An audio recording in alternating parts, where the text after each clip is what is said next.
নামটা একটু বলবেন? মোহাম্মদ শাহিদ হোসেন। শাহিদ হোসেন, ডাক নাম কি? সানি। সানি নামে ডাকে। আমরা হ্যালো উইথ 920 তে সাধারণত একটা প্যাটার্ন মেইনটেইন করি। আজকে যেভাবে জীবনের গল্পটা এখানে প্রচারিত হবে, সেই জীবনের গল্পের কোন একটা পার্টি গিয়ে হয়তো আপনাকে অনেকে চিনলেও চিনে ফেলতে পারে এবং চিনবে, ইনফ্যাক্ট চিনবে, কিন্তু আমরা আপনাকে অচেনা হিসেবে এখানে উপস্থাপন করছি। এবং ঠিক যেভাবে প্রত্যেকটা মানুষ এসে তার জীবনের গল্প এখানে বলে, আমরা প্রত্যেকটা মানুষকেই সমান দরে মাপতে চাই। সেভাবে আপনিও শুরু করুন শৈশব থেকে। আগে বলুন আপনি বেসিক কিছু জিনিস, যেমন আপনি কোথায় বড় হয়েছেন, বর্তমানে এজ কত, কোথায় পড়াশোনা করছেন, এগুলো। আমার হোম ডিস্ট্রিক্ট দিনাজপুর। আমি okay. দিনাজপুরেই বড় হয়েছি, পড়াশোনাও ওখানেই করেছি। এজ 25 এজ সানি দিনাজপুরে বড় হয়েছে এবং দিনাজপুরেই পড়াশোনা করেছে। আপনি বর্তমানে থাকছেন কোথায়? উত্তরায়। উত্তরাতে থাকছেন। সানির জীবনের গল্প আজকে আমরা এখানে উপস্থাপন করছি এবং 25 এজ যাদের, তাদের জন্য আজকের এই জীবনের গল্পটি অনেক অনেক বেশি অনুপ্রেরণার এবং অনুকরণীয় হবে। ওকে, শুরু করুন। কোথা থেকে শুরু করবেন? একদম শৈশব থেকে শুরু করি। আমার শৈশব কেটেছে দিনাজপুরেই। আমি লেখাপড়া করেছি সেন্ট ফিলিপস হাই স্কুলে। অবশ্যই একটু বড় হয়েই আমি স্কুলে ভর্তি হয়েছি। আচ্ছা। আমার যখন 6 বছর বয়স তখন আমি ভর্তি হয়েছি। আচ্ছা, অনেকেই হয় অবশ্যই এখনকার সিস্টেমে, এখন 6-7 বছর হ্যাঁ হয়ে যায়। আমাদের বাসা ওই দিনাজপুরে পুলহাট। কয় ভাই বোন ছিলেন আপনারা? আমরা 1 ভাই 2 বোন। 2 বোন। বাবা কি করতো? ব্যবসা করতো ওই সময়, এখনো। আচ্ছা আচ্ছা। তো যখন আমি এটা মানে স্কুলে যখন ভর্তি হলাম, তো আমি আসলে খুব একটা যে খারাপ স্টুডেন্ট তা ছিলাম না, খুব ভালো একটা স্টুডেন্টই ছিলাম আমি। তো আমি শুরু করি আমার লাইফটা আসলে ক্লাস 6 থেকে। জি। হ্যাঁ, ক্লাস 6 এ যেটা হলো যে আমার শারীরিক অসুস্থতার কারণে একবার ড্রপ দিতে হয়েছে আমাকে। কি সমস্যা হয়েছিল? আমার টিউমার হয়েছিল একটা। আচ্ছা আচ্ছা। তো পরে আমি আবারও ক্লাস 6 এ ভর্তি হলাম পরের বছর। তখন থেকে আবার লেখাপড়া শুরু করলাম। 1 বছর আবার ড্রপ গেল আমার লাইফের। পরে এখানে আরেকটা বিষয় হচ্ছে যে আমার লাইফে বন্ধু বান্ধব বলতে সেরকম কিছুই ছিল না। আমার বন্ধু বলতে ছিল হচ্ছে বয়স্ক মানুষরা, আর হচ্ছে সব ছোট বাচ্চারা। আমি মানে এদের সাথেই চলাফেরা করতাম, কথা বলতাম, আড্ডা দিতাম। কেন, মানে বয়স্ক মানুষদের সাথে কেন? আমার ভালো লাগতো আসলে বন্ধু বান্ধব যে কোথাও গিয়ে যে একসঙ্গে ওই সময় গিয়ে আড্ডা দিব, এই জিনিসটা আমার ছিল না বা আমার মধ্যে কাজ করেনি ওই সময়। হ্যাঁ, আমি আড্ডা দিতাম, যে দেখা গেলো আমার এলাকার কয়েকজন ছিল বৃদ্ধ যারা ছিল, তাদের সাথে গিয়ে আড্ডা দিতাম সারাদিন। দেখা গেলো যে আমি যখনই সময় পাই ওখানে গিয়ে দাদা গল্প বলেন, এইরকম আড্ডা দিতাম। বাচ্চা কাচ্চারা ছিল এরকম। যাই হোক, ক্লাস 8 এ আমি যখন উঠি, ক্লাস 8 এ সেম আরেকটা প্রবলেম হলো। ওখানেও দেখি শারীরিক আরেকটা প্রবলেমের কারণে আমি ক্লাস 8 মিডটার্ম, যেটা মিডটার্মটা দিতে পারলাম না। মিডটার্মটা দিতে না পারার কারণে আমার যেটা হলো যে মানে মার্কস, আমাদের স্কুলের সিস্টেম ছিল 3টা পরীক্ষা মিলে টোটাল তুলতে হবে এরকম, যে এক একটা পরীক্ষায় 50-এর উপরে তুলতে হবে। হ্যাঁ, তাহলেই গিয়ে আমি ক্লাস 8 এর পরে গিয়ে ক্লাস 9 এ উঠতে পারবো। হ্যাঁ, 9 এ উঠে ওই পাবো আর কি, সায়েন্স পাবো। ও আচ্ছা। হ্যাঁ, মানে এক নির্দিষ্ট মার্কস লাগে। হ্যাঁ হ্যাঁ। তো আমার যেটা হয়েছে, আমি একটা সাবজেক্টে 50-এর নিচে মার্কস পেয়েছি, যার কারণে 3 মার্ক কম, মানে 47 পেয়েছি। সো আমাকে পরে স্যার বলছে যে সায়েন্স দিবে না। অনেক চেষ্টা করলাম সায়েন্স নেওয়ার জন্য, আব্বু গেল, আরো বেশ কয়েকজন লোক গেল ওখানে, স্যারের সাথে কথা বললো, বাট স্যার বলল যে না, সায়েন্স দেওয়া সম্ভব না এই 3 মার্কসের জন্য। হ্যাঁ, ওকে। তো অন্যান্য কারণ, এমনিতে আপনার আগ্রহ ছিল সায়েন্স নিয়ে পড়াশোনার? জি জি। ওকে। হ্যাঁ, পরে আমি করলাম যে 3 মাস ক্লাস করলাম, আর্টসে ক্লাস করলাম 3 মাস। 3 মাস ক্লাস করার পরে আমার মোটেও ভালো লাগছে না, কারণ আমার ইচ্ছাই ছিল আমি সায়েন্সে পড়বো। হ্যাঁ, সায়েন্সের একজন স্টুডেন্ট হিসেবে নিজেকে ওইভাবে করেই আমি স্বপ্ন দেখছি। তো পরে যেটা হলো, আমি আব্বুকে বললাম আর আমি পড়বো না, আর্টসে পড়বো না। তো বাসায় যেটা বললো যে ঠিক আছে। আমি বললাম বাসায় যে অন্য স্কুলে তাহলে আমি যাব। তো অন্য আরেকটা স্কুলে ভর্তি হলাম। তো ওখানকার যে এনভায়রনমেন্ট, এটা আমার কাছে খুব একটা ভালো লাগলো না। পরে আমি ওখান থেকেও ড্রপ দিলাম। আচ্ছা। ওখান থেকে আমি চলে গেলাম আরেকটা স্কুলে, দিনাজপুর হাই স্কুল। ওখানে গিয়ে আমি ক্লাস 9 এ ভর্তি হলাম। এর মাঝে আরেকটা ঘটনা আছে, যে আমার এই সবের মধ্যেও আরেকটা বিষয় চলে আসছিল, যে আমার একটা ইনভেনশনের বিষয় চলে আসছে এখানে। এটা আমি অনেক আগের কথাই বলছি, যে হয়েছে ওই যে আমাদের বাসায় ইলেকট্রিসিটি লাইনটা কেটে দিয়েছিল। আচ্ছা আচ্ছা। পিডিবি থেকে। এই সময়টাতে এটা? হ্যাঁ হ্যাঁ। ওকে। কেটে দেওয়ার পর কারণে যেটা হয়েছে যে বাসায় বেশ কয়েক মাস ইলেকট্রিসিটি নেই।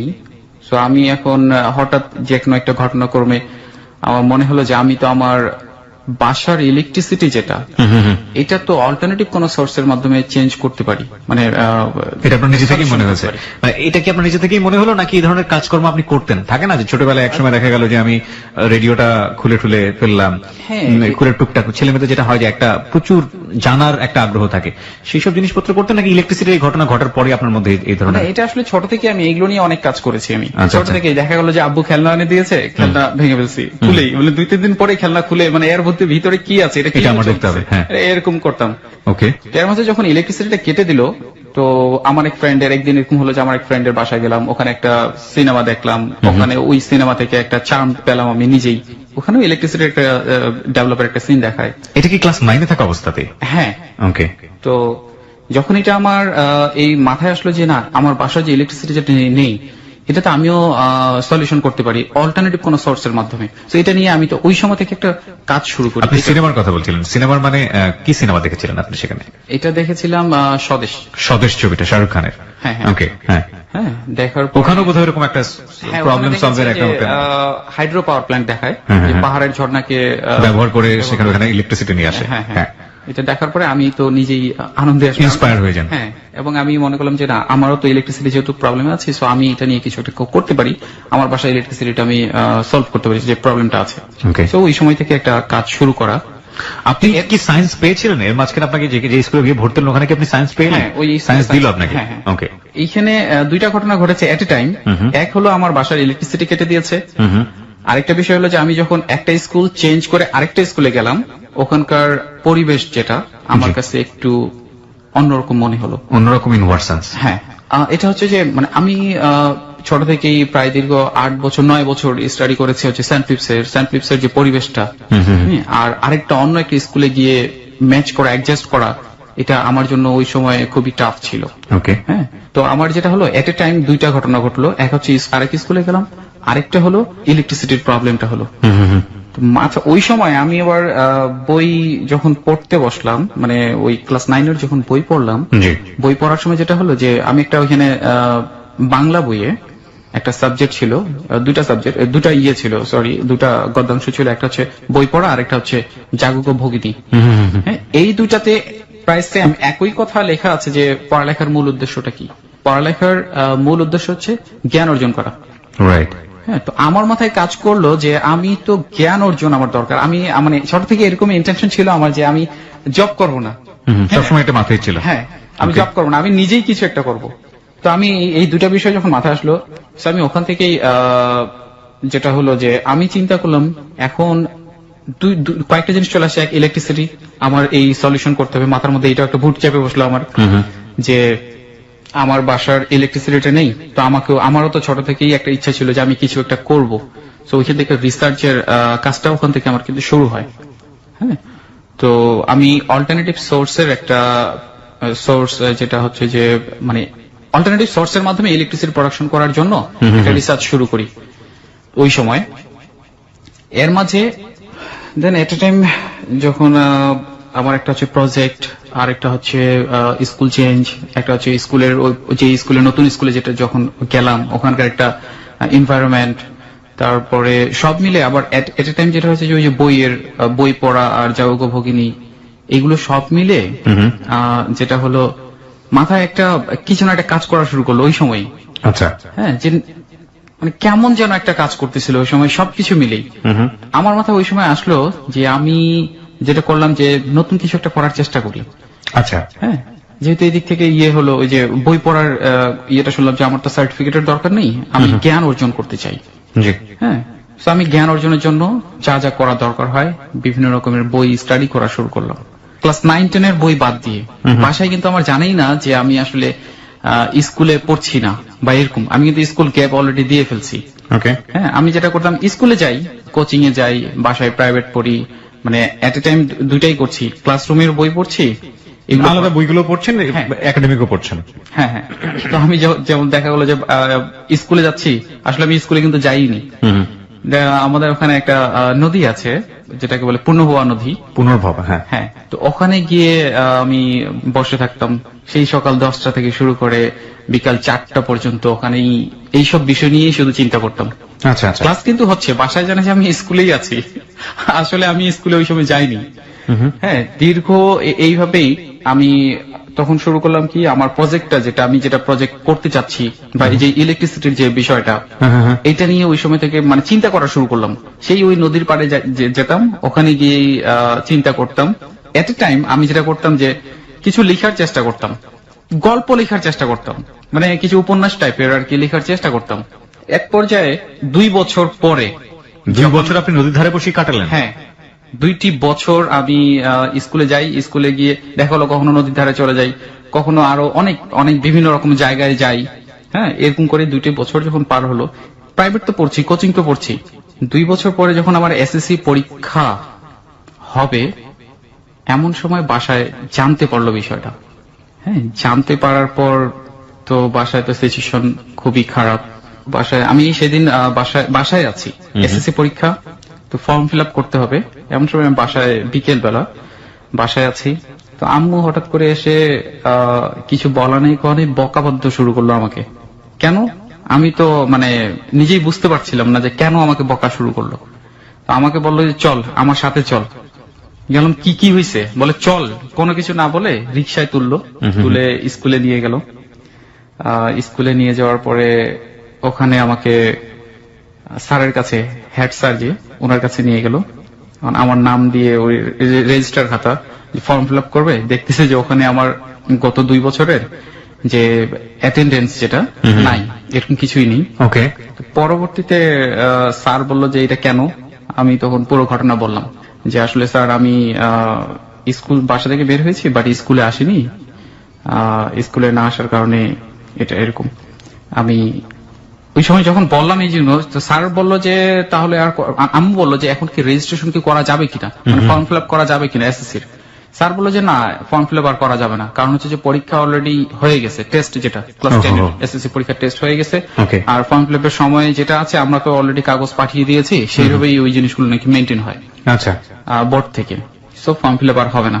তা আম্মু আমাকে এর আগে জিজ্ঞাসা করলাম আম্মু যে পরীক্ষা দিতে পারবি কিনা এখন যদি ফর্ম ফিল আপ করে। আমি পারবো, হ্যাঁ, কিন্তু স্যার, হেড স্যার বললো যে না, সম্ভব না। এই 2 বছর তো আপনি পাঠ্য বই পড়েন, পড়েছেন কি? পাঠ্য বই প্লাস পাঠ্য বই তো ওই যে প্রাইভেট যখন পড়তাম, কোচিং যখন পড়তাম, ওই সময় বলা হয়েছে। কিন্তু আপনি স্কুলেই যেতেন না? হ্যাঁ, স্কুলে যেতাম। কেন, আপনার মাথায় কি কাজ করতে স্কুলে না যাওয়ার পিছনে লজিকটা কি ছিল? আমার আসলে ভালো লাগতো না। আমার ওখানে ওই যে ক্লাসে গিয়ে পড়তে হবে, তারপর ওই যে সার্টিফিকেট নিব, আমার তো ওইটাই বললাম যে আমি সার্টিফিকেট চাচ্ছিলাম না, আমি চাচ্ছিলাম শুধু জ্ঞান অর্জন করব। এই যে জীবনের একটা ব্যতিক্রমী চিন্তা ভাবনা, এটার পেছনে মূলত কারণটা কি ছিল? ওই 2টো গল্প পড়া, ওই জাগো ভগিনী এবং আরেকটা কি যেন বলছিলেন? বই পড়া। বই পড়া, এই 2টো বিষয়ই কি, এই 2টো প্রবন্ধই কি কাজ করেছে? সম্ভবত আমার কাছে যেটা মনে হয় যে এটাই।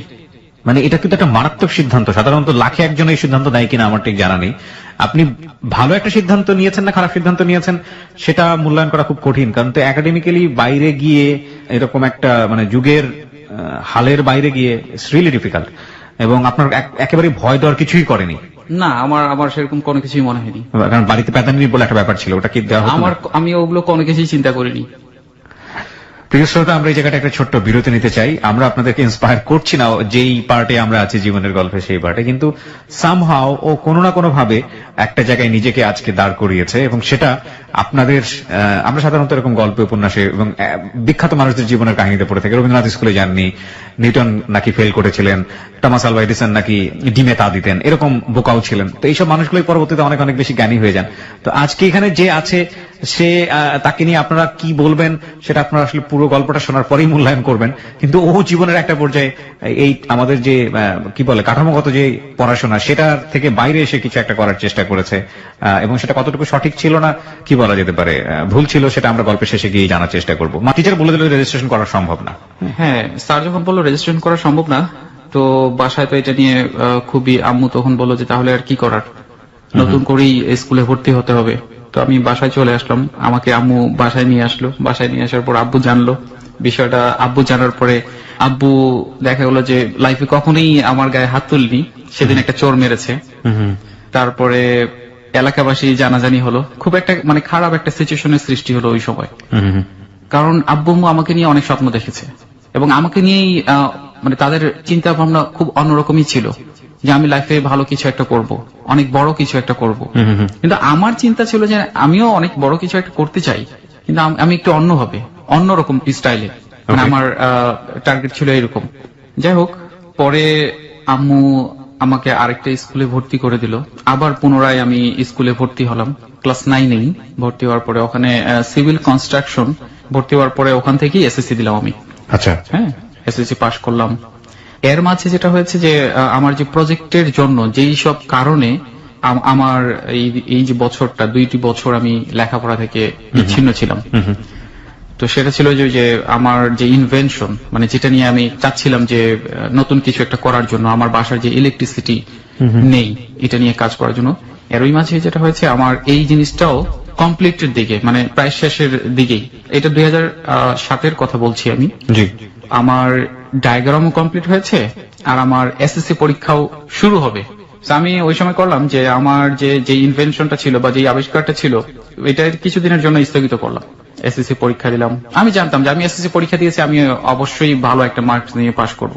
না, সেটা ঠিক আছে, কিন্তু আপনি ইনভেনশন মানে কি আপনি ইলেকট্রিসিটির উপরই কাজ হ্যাঁ, করছেন? ইলেকট্রিসিটির উপরেই কাজ করছিলাম। ওকে। পরে যে ডায়াগ্রামটা আমি কমপ্লিট করলাম 2007-এর কথা বলছি, 7-এ কমপ্লিট করার পরে এখন এটাকে তো একটা বাস্তবে একটা রূপ দিতে হবে। তো আমি ওই সময় আমার এই ডায়াগ্রাম নিয়ে বিভিন্ন জায়গায় যোগাযোগ করলাম এবং চেষ্টা করলাম এটাকে কিভাবে কাজে লাগানো যায় বা এটা কিভাবে বাস্তবে একটা রূপ দেওয়া যায়। আমি ওই সময় বিভিন্ন জায়গায় গেলাম, যেমন ওই সময় জরুরি অবস্থা ছিল, থাকাকালীন আমি আর্মির অফিসে গেলাম, মানে দিনাজপুর সেনা ক্যাম্পে। Okay. আমি তখন দিনাজপুরে সেনা ক্যাম্পে গিয়ে ওনাদের সাথে যোগাযোগ করলাম। সেরকম ওই সময় কোনো রেজাল্ট আমি পেলাম না। পরে ওখান থেকে বিডিআর ক্যান্টনমেন্টে গেলাম, ডিসি অফিসে গেলাম, এসপি অফিসে গেলাম, মানে শুধুমাত্র আমার এটাকে জানানোর জন্য যেটাকে কিভাবে এটা কাজে লাগানো যায়। আমি একটু এরকম একটা মডেল তৈরি করেছি। হয়তো এটা আমারই ল্যাকিংস ছিল যে আমি তাদেরকে ভালোভাবে যেটা বোঝানোর দরকার, যেভাবে বোঝানোর দরকার সেভাবে হয়তো বোঝাতে পারিনি। পরে ওখান থেকে আমি এসপি অফিসে গেলাম, এসপি স্যারের সাথে কথা বললাম, ওনাকে বিষয়টা বললাম যে স্যার আমি এরকম একটা ইনভেনশন করেছি, এই ডায়াগ্রামটাও আমার কাছে আছে, সো এটার দ্বারা এরকম মানে ইলেকট্রিসিটি প্রোডাকশন করা যায় উইদাউট ফসিল ফুয়েল ছাড়া। তো ওনারা বললো ঠিক আছে, তাহলে এটা নিয়ে আমরা পরবর্তীতে কথা বলবো। আপনি যে ডায়াগ্রামটার কথা বলছেন, সেই ডায়াগ্রামটা আপনি ইনভেন্ট করলেন কিভাবে? কারণ আপনি তখন ক্লাস 9-এর স্টুডেন্ট, সো আপনি এরকম চিন্তা ভাবনা করে একটা বিদ্যুৎ উৎপন্ন করা মানে ইটস রিয়েলি ডিফিকাল্ট। আপনি ডায়াগ্রামটা কিভাবে মানে করলেন এবং কি করেছিলেন আসলে আলটিমেটলি? যেটা বলেছিলাম যে আমার যে লেখাপড়া যেখানে গ্যাপ দিয়েছিলাম, ওই সময় আমি এই বিষয়টা নিয়েই আমি কাজ করছিলাম। ডায়াগ্রামটা কমপ্লিট করার পরে বাসাতে ওই যে জানাজানি হলো, এট এ টাইম জানাজানি হওয়ার পরে আবার নতুন করে স্কুলে ভর্তি করলো। না, সেটা ঠিক আছে, কিন্তু ডায়াগ্রামটা আপনি করলেন কিভাবে? এটা সাধারণত ক্লাস 9-এর স্টুডেন্ট দ্বারা এটা সম্ভব না। না। এটা আমি যেটা করেছি যে আমার এটার জন্য যেই সাবজেক্ট গুলো দরকার ছিল আমি এই সাবজেক্ট গুলো স্টাডি করেছি। আপনি সেটা পেলেন কিভাবে? নিজে থেকে পেয়ে গেলেন নাকি কারো হেল্প নিলেন? কিভাবে না, এটা আমি আসলে বলবো না, এটা হয়তো আল্লাহ তাআলা নিজ হাতেই আমাকে দিয়েছেন। আমি এটা নিয়ে রিসার্চ করার সময়, এটা নিয়ে স্টাডি করার সময় অটোমেটিকলি আমি কাজ করতে গিয়ে দেখি যে না, আসলে এটা এইভাবেই হতে পারে। এরকম ট্রাই করতে করতেই আমি একটা ডায়াগ্রাম নিজে থেকেই কমপ্লিট করে ফেললাম। আপনি কোন বই টই পড়েছিলেন ওই সময়টাতে? হ্যাঁ, অনেক বই পড়েছি আমি। তখন তো সবে ক্লাস 9-10-এর স্টুডেন্ট, বাট আমি দেখা গেল যে ডিপ্লোমার বই পড়েছি, বিএসসির বই পড়েছি, আরো অনেক বই পড়েছি। ইন্ডিয়া থেকে পর্যন্ত বই, ইন্ডিয়ার কিছু বই, মানে কলকাতার কিছু বই পড়েছি। কিন্তু এগুলো ইলেকট্রিক টার্ম, এগুলো তো সায়েন্সের ইলেকট্রিক বড় বড় বিষয়গুলো টার্ম, এগুলো তো আপনার বোঝার কথা না। হ্যাঁ, সেটা ঠিক আছে, বাট আমি আমার মতো করেই যতটুকু বোঝা যায় আমি বোঝার চেষ্টা করেছি। ইনশাআল্লাহ আল্লাহর রহমতে সেটা বুঝেছি এবং তার মাঝেও আমার যে টার্গেটটা ছিল সেই টার্গেটটা ফিল আপ করতে আমি সক্ষম হয়েছি ওই সময়। আচ্ছা, আপনি কিভাবে হলেন সেটা আমরা একটু শুনি। হ্যাঁ, আপনি বিভিন্ন জায়গায় যাচ্ছিলেন, কেউ আপনাকে পাত্তা দিচ্ছিল না, সোজা বাংলায় যেটা বলে। হ্যাঁ, তারপর এরপরে আমি এসপি অফিস থেকে ওইখান থেকে চলে গেলাম ডিসি অফিস। ডিসি অফিসের যে পিয়ন, তো ওনাকে আমি বললাম যে আমি স্যারের সাথে মিট করবো। বলে যে কি বিষয়ে? আমি বললাম যে এটা স্যারকেই আমি বলি। বলছে না, এটা আমাদেরকে বলতে হবে, আর এটা অনেক অ্যাপয়েন্টমেন্ট নিয়ে তারপরে আসতে হয়। তো পরবর্তীতে আমি একটা ওখানে চিঠি দিলাম, চিঠিটা ওখান থেকে আমি রিসিভ কপি করে নিলাম চিঠি দেওয়ার পরে। তো পরে আর কোনো খোঁজ খবরই আসলো না। তো পরে ওখান থেকে আবার আমি একজন বুদ্ধি দিল আমাকে, আমার একটা ফ্রেন্ড বললো যে এটা তুই বিদ্যুতের যেহেতু বিষয়, তাহলে বিদ্যুতের অফিসে গেলেই তো হয়। তখন আমি দিনাজপুর বিদ্যুৎ ভবনে গেলাম, ওখানকার ইঞ্জিনিয়ারদের সাথে কথা বললাম। তো ইঞ্জিনিয়াররা বললো যে এটা তো আমাদের করার কিছু নেই, তো এটার জন্য একটা প্রদর্শনীর আয়োজন করলে দেন হয়তো কিছু একটা হতে পারে। আমি বললাম যে ঠিক আছে, তাহলে ওইটা একটা আয়োজন করি। আমি একটা প্রদর্শনীর আয়োজন করলাম। ওই যেই ডায়াগ্রামটা তৈরি করেছি, প্রদর্শনীর জন্য এখন প্রয়োজন হচ্ছে যে একটা মেশিন দরকার, মানে ওটা ডায়াগ্রামে থাকলেই তো ওটা কোনো প্রদর্শনী হলো না, এটার জন্য পুরো একটা ডিভাইসটা তৈরি করতে হবে। তো আমি কয়েক মাস মানে কাজ করার পরে একটা ডিভাইস আমি তৈরি করলাম, একটা প্রদর্শনীর আয়োজন করলাম। কয়েক মাস পরের কথা বলছি। প্রদর্শনীর আয়োজন যখন করি, আয়োজনটাতে ইনভাইট করলাম আমি দিনাজপুর বিদ্যুৎ ভবনকে, তারপরে এসপি অফিসে, তারপরে দিনাজপুরে যারা গণ্যমান্য ব্যক্তিবর্গ ছিল উনাদেরকে, তারপরে বেশ কিছু ইঞ্জিনিয়ার দিনাজপুরের উনাদেরকে, তারপরে আর্মি মানে সেনা ক্যাম্পের যারা ছিলেন উনাদেরকে, মানে এরকম অনেকজনকে ইনভাইট করলাম। ইনভাইট করে উনারা আসলো, আমার এই প্রজেক্টটা ভিজিট করলো। এন্ড এট এ টাইম মিডিয়াতেও এই জিনিসটা আসছে, মানে আমি মিডিয়াকেও ইনভাইট করেছিলাম ওই সময়। তো আসার পরে দেখা গেল সেটা ছিল 11ই জুলাই কি 11ই জুন এরকম। হ্যাঁ, তো এরপরে 12ই জুন সম্ভবত, 11ই জুনে এই প্রোগ্রামটা আমি করি, একটা প্রদর্শনীর আয়োজন করি। তো সাংবাদিকরাও যেহেতু ছিল, ওনারা পরের দিন এটা নিউজে চলে আসে। নিউজে আসার পরে 12 তারিখের কথা বলছি আমি, 12 তারিখে দেখা গেল যে অনেক পত্রিকায় বিষয়টা আসছে। ওকে, আসার পরে বিভিন্ন জায়গা থেকে ফোন আসা শুরু হলো ওই সময় এই ইনভেনশন নিয়ে। আর যেদিন ইনভেনশনটা আমার নিউজে আসছে সেদিনই আবার আমার এসএসসির রেজাল্টও বের হয়েছে। তো এট এ টাইম দুইটা সুসংবাদ, আমি এসএসসি তে পাশ করলাম, আবার এইদিকে আমার নিউজটাও বের হয়েছে, আমার যেটা ইনভেনশন। সেদিন বেশ কিছু ফোন আসলো বিভিন্ন জায়গা থেকে, বিভিন্ন কোম্পানি থেকে, বিভিন্ন কান্ট্রি থেকে। এরকম ফোন আসার পরে আমরা দিনাজপুরের একজন আঙ্কেল আছেন সাংবাদিক, উনার এখানে আমি তখন এত কিছু মানে এইসব বিষয়ে যে কোম্পানির ফোন আসতেছে কিভাবে কি করতে হবে না করতে হবে এত কিছু আমি ওই সময় বুঝি না। তো ওই আঙ্কেলকে বললাম যে আপনি যা কিছু করার আঙ্কেল, এটা কিভাবে কি করতে হয় এটা আপনি একটু আমাকে ডিসাইড করে দেন। হ্যাঁ, বা কার সাথে কি করব, বা এটা কিভাবে সামনে আগাতে হবে, নিয়ে যেতে হবে, আমি এগুলো কিছু বুঝতেছি না, আপনি দেখেন। উনি বলল যে এটা তো তোমার এখন যেহেতু ইনভেন্ট হয়ে গেছে, সো কোন একটা কোম্পানির সাথে এটাকে তো আরো রিসার্চের প্রয়োজন আছে। সো কোন একটা কোম্পানির সাথে এগ্রিমেন্ট করে এটা রিসার্চটাকে আরো মানে ভালো একটা পর্যায়ে, এই ইনভেনশনটাকে ভালো একটা পর্যায়ে নিয়ে যাওয়ার জন্য। বললাম ঠিক আছে। তো ওই সময় জরুরি অবস্থা যেহেতু ছিল, ওই সময়কার তত্ত্বাবধায়ক সরকার ওই সময় ছিল সম্ভবত, ওই সময় এই ইনভেনশনের কারণে ওই সময়কার যে প্রধান উপদেষ্টা যিনি ছিলেন ওনার এক ফ্রেন্ড আমাকে নক করলেন।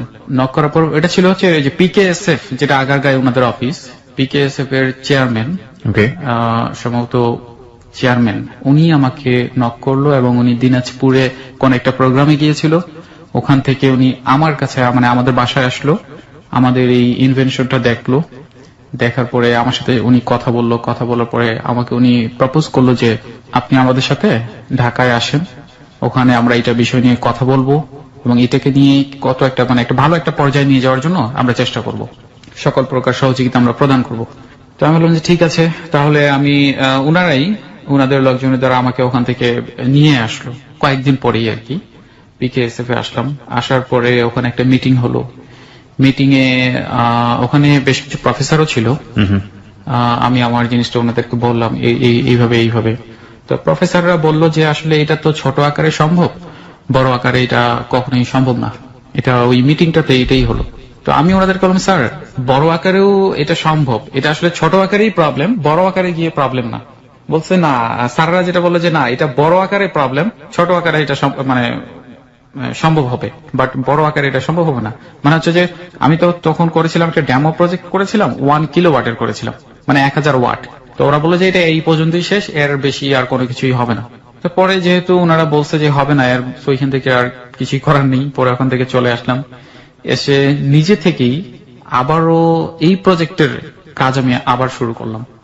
ওকে, তখন আমি শুরু করলাম একটা নতুন একটা এইটা রিলেটেড একটা কাজ 10 কিলোওয়াটের। তখন তো আমাকে যেহেতু দিনাজপুরে সেই ম্যাটেরিয়ালস গুলো পাওয়া যায় না, আমাকে ঢাকায় আসতে হলো আবারও। আমি ঢাকায় আসলাম।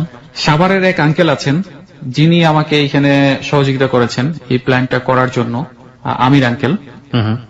উনি আমার দিনাজপুরে আসছিলেন, দিনাজপুরে এসে মানে প্রজেক্টটা ভিজিট করতে আসছিলেন। তো ভিজিট করতে আসার পরে উনি ওনার কার্ড দিয়ে গেছিলেন এবং বলছে যে তুমি যদি কখনো এটার কাজ করো দেন আমি তোমাকে এটার মেশিনারি যেগুলো আছে এগুলো সাপোর্ট দেব এবং যা যা করা দরকার হয় এটার জন্য আমি এটা করবো। আমি ঠিক আছে। তো আমি ওনার সাথে পরে যোগাযোগ করলাম, যোগাযোগ করে ওনাকে বললাম এরকম যে এরকম একটা 10 কিলোওয়াটের একটা প্ল্যান্ট করতে হবে। তো উনি বললো যে ঠিক আছে, আমি তাহলে মানে এটাতে হেল্প করব। উনি পার্টস পাতি যা দরকার ছিল সব আমি ডিজাইন দিয়েছি, উনি এই পার্টস গুলো আমাকে দিয়েছে। দেওয়ার পরে আমি পুরো একটি বছর কাজ করলাম এই প্ল্যান্টের উপর। ওকে। মাঝে যেটা হয়েছে, এই 1 বছরের মাঝে আমার প্ল্যান্টের কাজ করতে গিয়ে 6 মাস যখন পার হওয়ার পরে সমস্যা পড়ে গেছি, ফিনান্সিয়াল সমস্যা। যে এখন যে পার্টস গুলো আমি যে টার্গেট নিয়েছিলাম যে হয়তো 5 থেকে 6 লাখ টাকার মধ্যে প্ল্যানটা কমপ্লিট হবে, পরে দেখছি না, এটাতে হচ্ছে না। আমার যে পার্টস গুলোর যেই দামগুলো আমরা ধরেছিলাম এর থেকে এখন আরো মানে 2-3 গুণ বেড়ে গেছে পার্টসের দাম। এখন কি আর করার, আব্বুকে বললাম যে আমার টাকা লাগবে। আব্বু বললো এতগুলো টাকা আমি এখন দিতে পারবো না। আর আপনার এটা সাকসেস করবে কি করবে না সেটার ব্যাপারে হ্যাঁ, কোনো নিশ্চয়তা ছিল না, ওকে, যেহেতু টেস্ট বেসিসে ছিল এটা। তো আব্বু বললো যে না, আমি এতগুলো টাকা দিতে পারবো না, তারপর দেখি আমি চেষ্টা করি। তো আব্বু দিল, ওই সময় প্রায় 3 লাখ টাকা আব্বু আমাকে দিল। আবার শর্ট ছিল, আরো টাকা শর্ট ছিল। তখন দিনাজপুরেরই আমার এক আঙ্কেল, শান্ত আঙ্কেল, জি, উনি এবং আরেকজন ছিল মোহন পাটোয়ারি নামের একজন ছিল, উনি এই দুইজন মিলে বাদ বাকি টাকা আমাকে সাপোর্ট দিল। টাকা বলতে ওই মেশিনারি আর কি। ওকে। সাপোর্ট দেওয়ার পরে আমি ওই প্ল্যানটা কমপ্লিট করলাম 2008-এ। আচ্ছা। হ্যাঁ, এই একটি বছর আমার কিন্তু লেখাপড়া অফ আছে। বাড়ি থেকে আপনার এই খামখেয়ালি পনাগুলোকে সাপোর্ট করছিল? না, আসলে সাপোর্ট করতো না, কিন্তু আমি হচ্ছে যে আমি মানে আমি আমার মতো চলতে চাই। বাসায় আমাকে ইয়ে করেছে, আমি কিন্তু ভর্তি হয়েছিলাম, মানে এসএসসি যখন পাশ করলাম 2008-এ কিন্তু আমি ভর্তিও হয়েছি, মানে ঢাকা ইন্টারন্যাশনাল ইউনিভার্সিটি যেটা, এখানে ডিপ্লোমা ভর্তি হয়েছি। ভর্তি হওয়ার পরেও যখন আমি এই কাজগুলো করতেছি, আমি আর ওখানে সময় দিতে পারছি না। মানে ওখানে যে আমি গিয়ে যে আমি ক্লাস করব, এই সময়টা নেই। আর ডিএ এর সিস্টেম হচ্ছে যে ক্লাস না করলে ওখানে পাশ করা খুবই টাফ। আমি ওই একটি বছরও আমার নষ্ট হলো। এরকম করে প্রায় 10 কিলোওয়াটটা আমি 2008-এ গিয়ে কমপ্লিট করলাম, মে মাসে। কমপ্লিট করার পরে আবারও ওখানকার, তখন তো ওই জরুরি অবস্থায় ছিল, উনাদেরকে বিষয়টা পুনরায় আমি অবগত করলাম, জানানোর পরে ওনারা আসলো, আমার এখানে ভিজিট করলো। আসার পরে যখন ওনারা দেখতেছে যে না, আসলে প্ল্যান্ট তো রান করছে, তখন সৈয়দপুর থেকে আর্মিদেরই একটা টিম, সৈয়দপুরে কি ওটা ইএমই সেন্টার সম্ভবত আর্মিদের, ওনারা আমার এখানে আসলো। আমার এখানে আসার পর মেশিনটা দেখলো, ভিজিট করলো, টেস্ট করার পরে ওনারা বললো যে না, এটা দেখলো যখন যে না, এটা তো কাজ করছে। পরে একটা আবারও পুনরায় একটা প্রদর্শনীর আয়োজন করলাম। প্রদর্শনীর আয়োজনটা করার পরে সেদিন ওখানে উপস্থিত ছিল ওই ডিসি, উপস্থিত ছিল দিনাজপুর জেলা প্রশাসক, এডিসি, তারপরে আর্মিদের কর্নেল, মেজর, হ্যাঁ, এরকম বিভিন্ন সংস্থার লোকজন, তারপর বিভিন্ন ইঞ্জিনিয়ার, পিডিবির কিছু ইঞ্জিনিয়ার দিনাজপুরের আর কি। ওনারা সেদিনও উপস্থিত থেকে এই জিনিসটা দেখলেন, টেস্ট করলেন ওনাদের মতো করে। এরপরে ওই একই অবস্থা, পরের দিন যখন এটা নিউজে আসলো এই প্রদর্শনীর বিষয়টা, পরে একটা কোম্পানি, প্রাইভেট একটা কোম্পানি আমাকে অফার করলো। এর মাঝে হয়েছে যে বাইরের কিছু কোম্পানি আমার সাথে যোগাযোগ করেছে ওই সময়, জার্মান থেকে, ওকে, আর আরেকটা হচ্ছে কানাডা থেকে। তো কানাডার থেকে ওই একটা টিম আসলো আমার এখানে, যখন প্রদর্শনীটা হয়ে গেল, প্রদর্শনীর পরের কথা বলছি, একটা টিম আসলো আমার এখানে প্ল্যান্ট ভিজিট করার জন্য এবং আমাদের সাথে এই বিষয়টা নিয়ে কথা বলার জন্য। আসার পরে এখন আমি কি করব, ওনাদের সাথে কিভাবে কথা বলবো? তো ওনারা যেটা করলো, আমি তখন ইয়েকে বললাম, ওই আর্মির অফিসাররা যারা ছিল আমার পরিচিত ছিল, ওনাদেরকে বললাম, স্যার এটা কিভাবে কি করা যায়, মিটিংটা কিভাবে করা যায় ওনাদের সাথে। তো ওনারা বললো যে ঠিক আছে, তাহলে মিটিং আমি থাকবো। তো মিটিংটা ওনাদেরই এখানে আয়োজন করা হলো দিনাজপুর বিডিআর ক্যান্টনমেন্টের ভিতরে। তখন ওই কানাডার লোকগুলো যখন আসলো, আমরা মিটিংটা ওখানেই করলাম। তো মিটিং এ ওনারা প্রপোজাল দিয়েছিল এরকম, আগে মেশিন ভিজিট করেছে, মেশিন টেস্ট করেছে।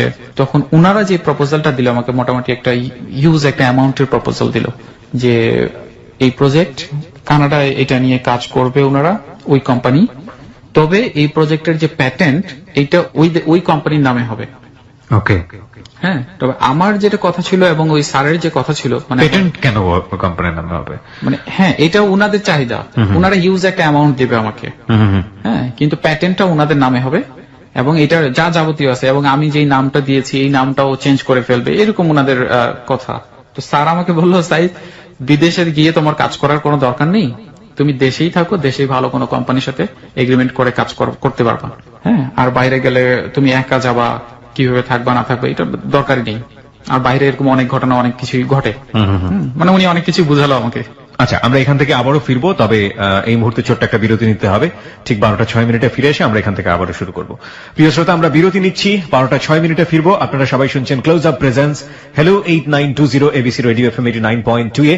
সানিকে দেখার জন্য, কে এই ছেলেটি, এবং একই সাথে সানির জীবনের গল্পের শেষটুকু শোনার জন্য, বিভিন্ন রকমের কমেন্টস করার জন্য আপনারা চলে আসতে পারেন আমাদের ফেসবুক পেজে, লাইক দিয়ে হয়ে যেতে পারেন মেম্বার। আমাদের ফেসবুকের ঠিকানা www.facebook.com/HELLO8920। ওখানে গিয়ে পেজটি পাবেন আরজে কিবরিয়া নামে, এবং লাইক দেওয়ার সঙ্গে সঙ্গে আপনি হ্যালো 8920 মেম্বার হয়ে যাবেন।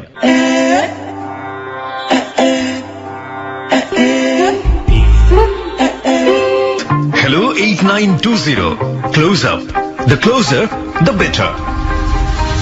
সময় এখন রাত 12টা 6। আপনারা সবাই শুনছেন ক্লোজ আপ প্রেজেন্স হ্যালো 8920। আমি আরজে কিবরিয়া রয়েছে আপনার সঙ্গে, সেই সঙ্গে রয়েছে আমার টিম মেম্বাররা খালিদ এবং লোবান। সানির জীবনের গল্প এখানে প্রচার করা হচ্ছে, এবং এই সানিটি আসলে একজন বিস্ময় বালক। এক সময় আমরা বলবো, এখন তার বালক নেই। তো সানির কাছে আমরা যেতে চাই, তার আগে আপনাকে বলতে চাই, সানির জীবনের গল্প শোনার পরে আপনি যদি কোনো কমেন্টস করতে চান, ওর সাথে যোগাযোগ করতে চান, দেখা করতে চান, আপনাদের সবাইকে চলে আসতে হবে ফেসবুক পেজে। আমাদের ফেসবুকের ঠিকানা www.facebook.com/hello8920। আরো একবার বলছি, www.facebook.com/HELLO8920। ওখানে গিয়ে লাইক দেওয়ার সঙ্গে সঙ্গে আপনি হ্যালো 8920 মেম্বার হয়ে যাবেন। হ্যাঁ সানি, তারপর তো বলো আমি ঠিক আছে স্যার, তাহলে আমি ওটা বাদ দিই, দেশি কাজ করবো ইনশাল্লাহ। পরে দেশীয় একটা কোম্পানির সাথে মোটামুটি একটা ফাইনাল হলো, মানে আমার ইনভেনশনটা নিয়ে। এই কোম্পানির সাথে আমার একটা এগ্রিমেন্ট হলো এইরকম, আমি মানে কানাডার যখন অফারটা মানে আমি ছেড়ে দিলাম, ছেড়ে দেওয়ার পরে আমি অন্য একটা কোম্পানি, চট্টগ্রামের একটা কোম্পানির সাথে মোটামুটি আলোচনা ফাইনাল করলাম, আমি চলে যাব। এরকম আলোচনা ফাইনাল হওয়ার পরে আমি দেখা গেল যে বাসা থেকে বের হব, গাড়ি আছে আমার 4টার দিকে, বিকেল 4টায়, 2টার দিকে একজন লোক আমার বাসায় আসলো, কে বলতেছে যে এরকম ঢাকা থেকে আসছি, আমার অফিস থেকে এরকম আমাকে পাঠানো হয়েছে আপনার এই ইনভেনশন নিয়ে, আমাদের যে ডিরেক্টর স্যার উনি কথা বলতে চায়। আমি বললাম যে এটা তো আমি অলরেডি ফাইনাল করে ফেলেছি, আমি তো কাজ শুরু করব আর কিছুদিন পরে, আর আমি যাচ্ছি, আজকে তো আমি চট্টগ্রাম যাচ্ছি। তখন বললো যে না স্যার, আজকে আপনাকে মানে আজকে ক্যান্সেল করেন, আপনাকে যেতেই হবে ঢাকায়, এবং স্যার এটা আপনাকে রিকোয়েস্ট করেছে। তো উনার সাথে আমি কথা বললাম, আমার কাছে ভালো লাগলো উনার কথা। তো আমি চট্টগ্রাম না গিয়ে আমি চলে আসলাম ঢাকাতে।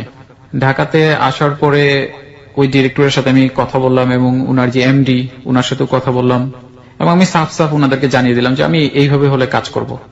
আমি কিছু কন্ডিশন দিলাম, উনারা বললো ঠিক আছে, আমাদেরকে 2-3 দিন সময় দেন, আমরা একটু এটা নিয়ে আলোচনা করি, আলোচনা করার পরে আপনাকে আমরা জানাচ্ছি। তো আমি 2-3 দিন হোটেলেই ছিলাম। 2-3 দিন পরে ওরা আমাকে বলল যে ঠিক আছে, আপনি যে কন্ডিশনগুলো দিয়েছেন আমরা এটাতে এগ্রি, এবং আমরা এইভাবেই কাজ করব। মানে আমি কন্ডিশন দিলাম এরকম যে রয়্যালিটির একটা কন্ডিশন দিলাম, যে আমি এটা ততদিনে কি আপনার প্রজেক্টটা সাকসেস করেছে? আপনার টেস্টেড প্রজেক্ট? হ্যাঁ, টেস্টেড সাকসেস করেছে। এবং এই প্রজেক্টটা কিসের ছিল? মানে এটা তো ইলেকট্রিসিটি উৎপাদনের ছিল, বাট এটার মাঝেটা কি? সাধারণ মানুষ বোঝার জন্য যদি আমি বলি যে এটা আসলে অন্যান্য প্রজেক্টের চাইতে আমাদের এই প্রজেক্টটার দিকে দৃষ্টি আকর্ষণ করার প্রয়োজনটা কেন? প্রচলিত যে প্রজেক্ট গুলো রয়েছে, তো এইটার থেকে ভিন্ন ছিল। আমারটা ছিল আমি শুধুমাত্র অভিকর্ষকে কনভার্ট করে ইলেকট্রিসিটি প্রোডাকশন করছিলাম। আমি অভিকর্ষ বুঝবো না, আমার লিসনাররা বুঝবেন, আপনি খুব সিম্পলি বলেন এক্সিস্টিং সিস্টেমের সাথে এই সিস্টেমের ডিফারেন্সটা কি? এটা হচ্ছে যে আমার এখানে জ্বালানি হিসেবে যেটা দরকার, যে ডিজেল, গ্যাস, কয়লা, এগুলো আমার প্রয়োজন হয় না। যেমন আমরা সোলার এনার্জি যেটা চিনি, যেটা সূর্যের আলো থেকে হচ্ছে, হ্যাঁ, ঠিক এইরকমই সান পাওয়ারের যে কনভার্ট করে যে প্যানেলটা, ওটাও তো জাস্ট একটা রাখা আছে, সূর্যের আলো থেকে সে এনার্জি নিয়ে ইলেকট্রিসিটি দিচ্ছে আমাদেরকে। ঠিক আমিও এরকমই একটা ডিভাইস তৈরি করলাম, যে ডিভাইসটা অভিকর্ষটাকে কনভার্ট করে ইলেকট্রিসিটি প্রোডাকশন করছে। অভিকর্ষ মিন্স যেটা আমরা জানি যে বস্তুর ওজন কোনো কিছুই, যেমন স্যার আইজ্যাক নিউটন একদিন বসেছিল গাছের নিচে, যে আপেল মাথার উপর থেকে পড়ল নিচের দিকে, উনি বলল যে পৃথিবী বিরাট এক চুম্বক। মানে পৃথিবী যে প্রত্যেকটা বস্তুকে যে আকর্ষণ করে যে শক্তি দ্বারা, এই শক্তিটাকেই তো আমরা অভিকর্ষ হিসেবে জানি। আচ্ছা, এই অভিকর্ষটাকেই আমার সিস্টেমের মাধ্যমে আমরা ক্যাপচার করতেছি, ক্যাপচার করে ইলেকট্রিসিটি প্রোডাকশন করছি। আর আমার যেটা সুবিধা হচ্ছে যে এই প্রজেক্টের যে ইলেকট্রিসিটি প্রোডাকশন কস্ট, যেটা অনেক কম প্রয়োজন হয় এখানে। কিরকম? এখানে দেখা গেলো যে খুব বড় প্রজেক্ট হলে আমরা যেটা ক্যালকুলেশন করেছি যে 20 পয়সার মতো কস্টিং পড়ে, আবার ছোট প্রজেক্টের ক্ষেত্রে 1 টাকার মতো কস্টিং পড়ে আমাদের। এটা শুধুমাত্র মেইনটেনেন্স এর উপর নির্ভর করে। হ্যাঁ, তো যাই হোক, ওই কোম্পানি পরে বলল যখন যে আমরা আপনার কন্ডিশন গুলো রাজি হয়েছি, আমি বললাম যে ঠিক আছে, তাহলে তো আমরা কাজ করতে পারি। কয়েকটা কন্ডিশন ছিল, তার মধ্যে মেজর কন্ডিশন হচ্ছে যে রয়্যালিটি, মানে এই প্রজেক্টের উনাদের বক্তব্য ছিল এরকম। আমি বললাম যে আমি 30 কোটি টাকার একটা রয়্যালিটি নিব। তো উনারা বললো যে 30 না 10 কোটি টাকা উনারা রাজি হয়েছে এবং বলেছে যে 30 কোটি টাকা এই মুহূর্তে তো আমরা মানে দিব না, আমরা 10 কোটি টাকা দিব, বাট হচ্ছে যে একটা প্ল্যান্ট ফুললি রান করার পরে। আমি বললাম যে ওকে, নো প্রবলেম, আমি প্ল্যান্ট রান করব, তারপরে আপনাকে একটা রয়্যালিটি দিতে হবে এবং পার্সেন্টেজ, মানে এটা নিয়ে আপনি যে বাংলাদেশে হোক বিদেশে হোক যে বিজনেসটা করবেন এটার একটা পার্সেন্টেজ দিতে হবে। ওটাও আমি 30% চেয়েছিলাম, তো ওনারা আমাকে 10% দিয়ে একটা এগ্রিমেন্ট আমরা করলাম এবং যা যাবতীয় সুযোগ সুবিধা ওনারা দিয়েছে। তো ওইটা হলো নতুন একটা যাত্রা শুরু করলাম সেদিন থেকে। কত সালে হলো এটা? এটা 2008। ওকে। নতুন একটা প্রজেক্টের কাজ শুরু করলাম ওই সময়। আবার নতুন প্রজেক্টের জন্য নতুন ডিজাইন করতে হলো, বাজেট টাজেট সবকিছু কমপ্লিট করতে, কাজ শুরু করতে করতে দেখা গেল যে 2009 মার্চের 3 তারিখে আমি কাজ শুরু করলাম। কাজ শুরু করলাম। এখন আরেকটা অসুবিধা যেটা হয়েছে কাজ করতে গিয়ে, যে আমি যে পার্টস গুলো তৈরি করব, ডিজাইন গুলো যেগুলো দিয়েছি সব তো নতুন, পার্টস গুলো নতুন নতুন পার্টস। তো আমি গেলাম ধলাইখাল, আমাদের ঢাকাতেই ধলাইখাল, ওখানে এই জিনিসগুলো তৈরি করার জন্য যাওয়ার পরে ওখানে আমি টেকনিশিয়ান যারা যারা এগুলা কাজ করে ওনাদেরকে বললাম, ডিজাইন গুলো দিলাম। তো অনেকে কোনো কিছু বুঝে, মানে আমি যেভাবে ওনাদেরকে বোঝানোর চেষ্টা করি, ওনারা একটু কম বুঝে, কেউ একটু বেশি বুঝে, মানে এরকম হয়ে গেছে। তো আমি যে ডিজাইন দেই দেখা গেল অনেকে বলে যে না স্যার এটা এরকম না, এটা এরকম করলে মনে ভালো হয়, মানে এরকম ওনাদের বক্তব্য। তো যাই হোক, অনেক কষ্ট করে পার্টস গুলোর কাজ করা শুরু করলাম। এর মাঝে প্রায় 2009 সালে শেষের দিকে, ডিসেম্বরের দিকে, যেহেতু 2008 জুলাই মাসে আমার এটা প্রদর্শনী হওয়ার পরে নিউজে আসছিল, নিউজে আসার পরে যে সরকার গঠন করলো, হঠাৎ করে একটা ফোন আসলো। আমি সেদিন বাসায় শাওয়ার নিচ্ছি। ওকে। আমার আবার পিএস ছিল ওই সময়, তো আমাকে বলছে যে ভাই ফোন আসছে। বললাম যে রিসিভ করেন, কথা বলেন। তো রিসিভ করে বললো যে ডিসি ফোন দিয়েছিল দিনাজপুর থেকে। বললাম কথা বলেন, তাহলে বলেন আমি একটু পরে ফোন দিচ্ছি। তো একটু পরে করতে করতে প্রায় 3 বার ফোন দিয়ে দিয়েছে 10 মিনিটের মধ্যেই। তো পরে বলতেছে, আমার পিএস রে বলতেছে যে ওনার সাথে পিএম কথা বলবে, প্রাইম মিনিস্টার। হ্যাঁ, প্রাইম মিনিস্টার কথা বলবে। তখন আমি তাড়াতাড়ি করে শাওয়ার থেকে, মানে বাথরুম থেকে, মানে ওয়াশরুম থেকে বের হলাম। বের হয়ে কথা বললাম ডিসির সাথে, প্রথমে কথা বললাম। কথা বলার পরে উনি বললো যে প্রধানমন্ত্রীর কার্যালয় থেকে আপনার ফোন আসবে, আপনি একটু কথা বলেন ওনাদের সাথে, ভালোভাবে কথা বলেন। যে আচ্ছা ঠিক আছে। তো কিছুক্ষণের মধ্যে একটা ফোন আসলো। তো ফোন আসার পরে প্রথমে প্রধানমন্ত্রীর ডিরেক্টর মিস্টার শামসুল আরফিন, উনি আমার সাথে কথা বললেন এই প্রজেক্ট রিলেটেড, প্রজেক্টের বিভিন্ন বিষয় উনি শুনলেন, জানলেন। এরপরে উনি বললো যে ম্যাডাম আপনার সাথে কথা বলবে। তো আমি ফোনটা নিয়েই, মানে যখন আমি, মানে ওই দিক থেকে ফোনের ওই পাশ থেকে যখন হ্যালো কথাটা বলছে, আমি মানে কি বলবো যে স্তব্ধ হয়ে গেছি। যে আমি তো কখনো কল্পনাও করি নাই যে আমাদের এই প্রাইম মিনিস্টার আমার সাথে, আমি কখনো ওনার সাথে এইভাবে সরাসরি কথা বলতে পারবেন, রাইট? হ্যাঁ, মানে কাপো ভয়েসে ওনার সাথে কথা বললাম, হ্যালো বললাম, সালাম দিলাম। উনিও দেখা গেল আমি সালাম দিয়েছি, উনিও সালাম দিয়েছে আমাকে। তো কথা বলার পরে উনি জিনিসটা জানতে চাইলো আমাদের এই পুরো বিষয়টা জানার পরে উনি বলল যে আমরা প্রধানমন্ত্রী কার্যালয় থেকে যদি আপনাকে এইটার সহযোগিতা করা হয়, আপনি আমাদের সাথে কাজ করবেন কিনা। আমি বললাম যে নিশ্চয়ই, আমিও চাই দেশের জন্য কিছু একটা করার। আমি তখন বললাম যে আমার তো একটা প্রবলেম আছে, কারণ হচ্ছে যে আমি তো অলরেডি একটা কোম্পানির সাথে এগ্রিমেন্ট করে ফেলছি, তো এটা যদি এখন এই মুহূর্তে এখান থেকে চলে যাই তাহলে এটা কেমন দেখায়। তো বললো যে আপনি তাহলে আপনার এমডির সাথে কথা বলেন, কিন্তু আমরা কাজ করলে আপনাকে নিয়েই কাজ করব। ওকে। আর আপনাকে প্রধানমন্ত্রী কার্যালয় থেকে যত রকমের ফ্যাসিলিটিস দেওয়ার দরকার হয় আপনাকে এই ফ্যাসিলিটিস গুলো আমরা দেব। প্রধানমন্ত্রী নিজেই বলল। ওকে। বলার পরে আমি সঙ্গে সঙ্গে এমডি কে ফোন দিলাম। তো এমডি সাহেব যেটা বললো যে সাইদ, গেলে তো আপনি ওনাদের সাথে কাজ করতেই পারেন, সমস্যা নেই, কিন্তু আমরাও দেশের জন্য কিছু একটা করতে চাই। আমি বললাম যে এখন সরকারিভাবে কাজ করাটা ভালো না? বলে যে হ্যাঁ, তবে তাহলে আপনি বলেন ম্যাডামের কাছে, আমরা এটা নিয়ে একটা বসে। আমি কিছুদিন পরে আবার ফোন আসলো ওনাদের এখান থেকে যে কি আপডেট। আমি ওনাদেরকে বললাম যে আমার এমডি সাহেবের সাথে কথা বলেছি, এমডি তো এটা বলেছে। তো পিএম কার্যালয় থেকে কথা, উনি আর আমাকে নিয়ে কাজ করবে, কোম্পানিকে নিয়ে না, কোম্পানিকে না। ওকে। তো কোম্পানির ড্যামারেজ অবশ্যই ওটা ওনারা ওইভাবে পুষিয়ে দেবে। হ্যাঁ। তো পরে এমডি সাহেবের কথা হচ্ছে যে না আমি তো আপনাকে নিয়ে একটা স্বপ্ন দেখছি। টানাচড়া শুরু হয়ে গেছে। হ্যাঁ বুঝতে পারছি। হ্যাঁ, তো আমি পরে আর করলাম না, মানে ওখানে যখন বললাম তো পিএম কার্যালয় থেকে আর কোনো চাপাচাপি ওনারা করেনি, বললো যে এখন যেহেতু আপনি আসতে পারছেন না, সো আমাদের এখানে আর করার কি আছে। মানে আলটিমেটলি আপনার তো ডিড সাইন হয়েই গেছে। হ্যাঁ হ্যাঁ। তো কত বছরের জন্য কন্ট্রাক্ট করেছেন ওখানে? এটা লাইফ টাইম ছিল। Life time contract. হ্যাঁ। সো এটা বেসিক্যালি একটা প্রাইভেট কোম্পানির কাছে চলে গেল। জি জি জি। যদি এটা দেশের জন্য হইতো তাহলে এটা আপনার জন্য একটা বিশাল, আপনার আফসোস হয় না এই জায়গাটা থেকে? হ্যাঁ, এখন আমি আফসোস করি, অনেক আফসোস হয় আমার। মানে this thing goes to a private company এবং আপনি ওইখান থেকে একটা রয়্যালিটি পাবেন, কিন্তু ওরাই হচ্ছে এটার ওনার আলটিমেটলি, তাই কি? হ্যাঁ। ওরা আপনার এই জিনিসটাকে আলটিমেটলি আপনার কোথাও দিতে পারবেন না। না, এটা ওনারা দিতে পারবে, ওই কোম্পানির থ্রুতে দেওয়া যাবে, কিন্তু আপনি কোথাও পারবেন না। না আমি পারবো না। এটা দেশে হোক বাইরে হোক কাউকেই দিতে পারবো না। এটা আপনি কত কোটি টাকার বিনিময়ে এটা সেল করেছেন? 10 কোটি। ওই সময় ছিল 10 কোটি। হ্যাঁ। আর আপনি এটা রয়্যালিটি পাবেন। সো আপনার এখন পর্যন্ত আর্নিং কত এটা নিয়ে? 10 কোটি টাকা তো আপনি পেয়েছেন নিশ্চয়ই। আপনার না না না, এটা ছিল আমার 10 কোটি টাকার। এটা ছিল যে যেদিন আমি প্ল্যান্ট ওনাদেরকে রান করে দেবো সেই দিন ওনারা এই টাকা। সো প্ল্যান্ট রান হয়নি এখন পর্যন্ত? না। লেট মেক ইট ক্লিয়ার, কি হলো আমরা একটু শুনতে চাই।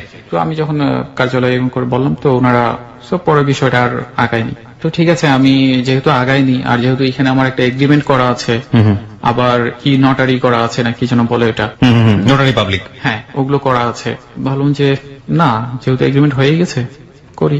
ইনারাও তো দেশের জন্য কিছু করতে চায়, মানে এটা এমডির ভাষ্য অনুযায়ী। আর যেহেতু ওনারা না দেখে না বুঝেই এত টাকা ইনভেস্ট করতেছে এই প্রজেক্টে, রাইট। সো ইনাদের নিশ্চয়ই ভালো কোনো ইন্টেনশন আছে। কাজ আবার পুনরায় শুরু করলাম, কাজ তো চলছেই ওই সময় থেকে। এর মাঝে আমি একটা পয়েন্ট ছেড়ে গেছি, যেটা বলেন। যেদিন আমার প্রদর্শনী হয়, প্রদর্শনীর পরে যখন নিউজে আসে জিনিসটা, আমার এখানে একই দিনে সৈয়দপুর ক্যান্টনমেন্ট থেকে একটা টিম আসে, ইঞ্জিনিয়ারিং কোর্ট থেকে একটা টিম আসে। তারা আমার বাসায় আসছে প্ল্যান্ট দেখার জন্য, টেস্ট করার জন্য, এবং এট এ টাইম বুয়েট থেকে আমাদের দিনাজপুরের 4টা স্টুডেন্ট, বুয়েটের 3 জন আর একজন হচ্ছে দিনাজপুর পলিটেকনিকের, টোটাল 4 জন না 5 জন ছিল আর কি, এসে আমার এখানে আসলো।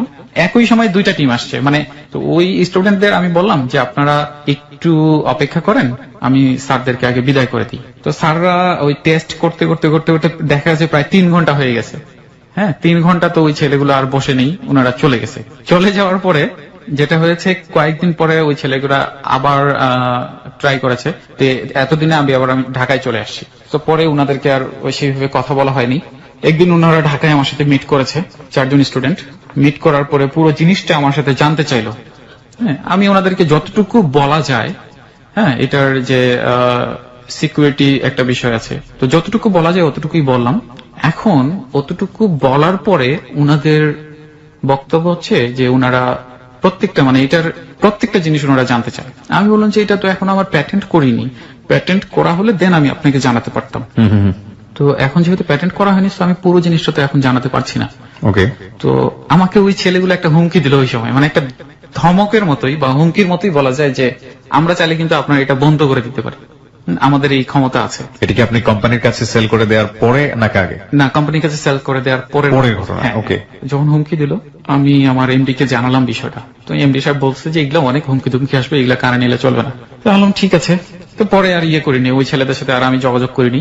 আমি আমার কাজ শুরু করলাম, কাজ করছি। পরে 2010-এ গিয়ে জানুয়ারি মাসে ওই ছেলেগুলো আবার আমার এখানে আসলো। দিনাজপুরের কথা বলছি, আমি দিনাজপুরে গিয়েছি। ওই 4টি ছেলে আবার আমার এখানে আসলো, এসে ওই আবার একই কথা যে আমাদেরকে আপনি এই জিনিসটা জানান, আমরা আপনাকে সকল প্রকারের হেল্প করব এই প্রজেক্টে। আমি বললাম যে আমার তো এখন সেরকম কোনো হেল্প দরকার নেই, আমি এটাতে অলরেডি কাজ করছি। আর আমার এখানে অলরেডি ইঞ্জিনিয়ার আছে, বেশ কয়েকজন ইঞ্জিনিয়ার আছে। বুয়েটেরও ইঞ্জিনিয়ার আমি ওই সময় নিয়োগ দিয়েছিলাম উনি কোম্পানির থ্রুতে। ওনাদেরকে বিদায় করে দিলাম এইসব বলে আমি আবারও ঢাকায় চলে আসলাম। কাজ চলছে আমার। 2010-এর শেষের দিকের কথা বলছি, আমার কাজ শেষ হবে এমন সময় ওই ছেলেগুলো করলো কি, ওই 4 জন ছেলের কথা বলছি, আমাকে বিভিন্ন রকমের মানে SMS আর মেইল করা শুরু করলো। আচ্ছা আচ্ছা। ফোন দেওয়া শুরু করলো বিভিন্ন নাম্বার থেকে, আর একটু মানে ধমক টাইপের আর কি, একটু থ্রেট করতেছে এই টাইপের। তো আমি পরে কি করব, কি আর করার, এমডি কে বললাম। এমডি বলছে জিটি করে দেওয়ার জন্য। তা আমি আর হেলামি করে জিটি কোনো কিছুই করিনি।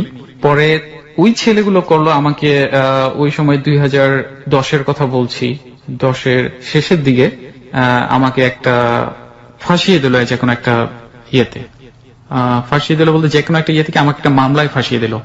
মামলাতে? হ্যাঁ। কি ধরনের মামলা ছিল? এটা ছিল আমি কুরবানি ঈদের 17 তারিখে 2010-এর নভেম্বরের 17 তারিখে সম্ভবত কুরবানি ঈদ ছিল। আমি 16 তারিখে মানে চাঁদ রাতের কথা বলছি, আমি 16 তারিখে সকালে রওনা দিয়ে, আমি প্রচন্ড অসুস্থ, আমি তো ঢাকায় ছিলাম তখন, জি। সন্ধ্যার দিকে মানে দিনাজপুরে পৌঁছেছি।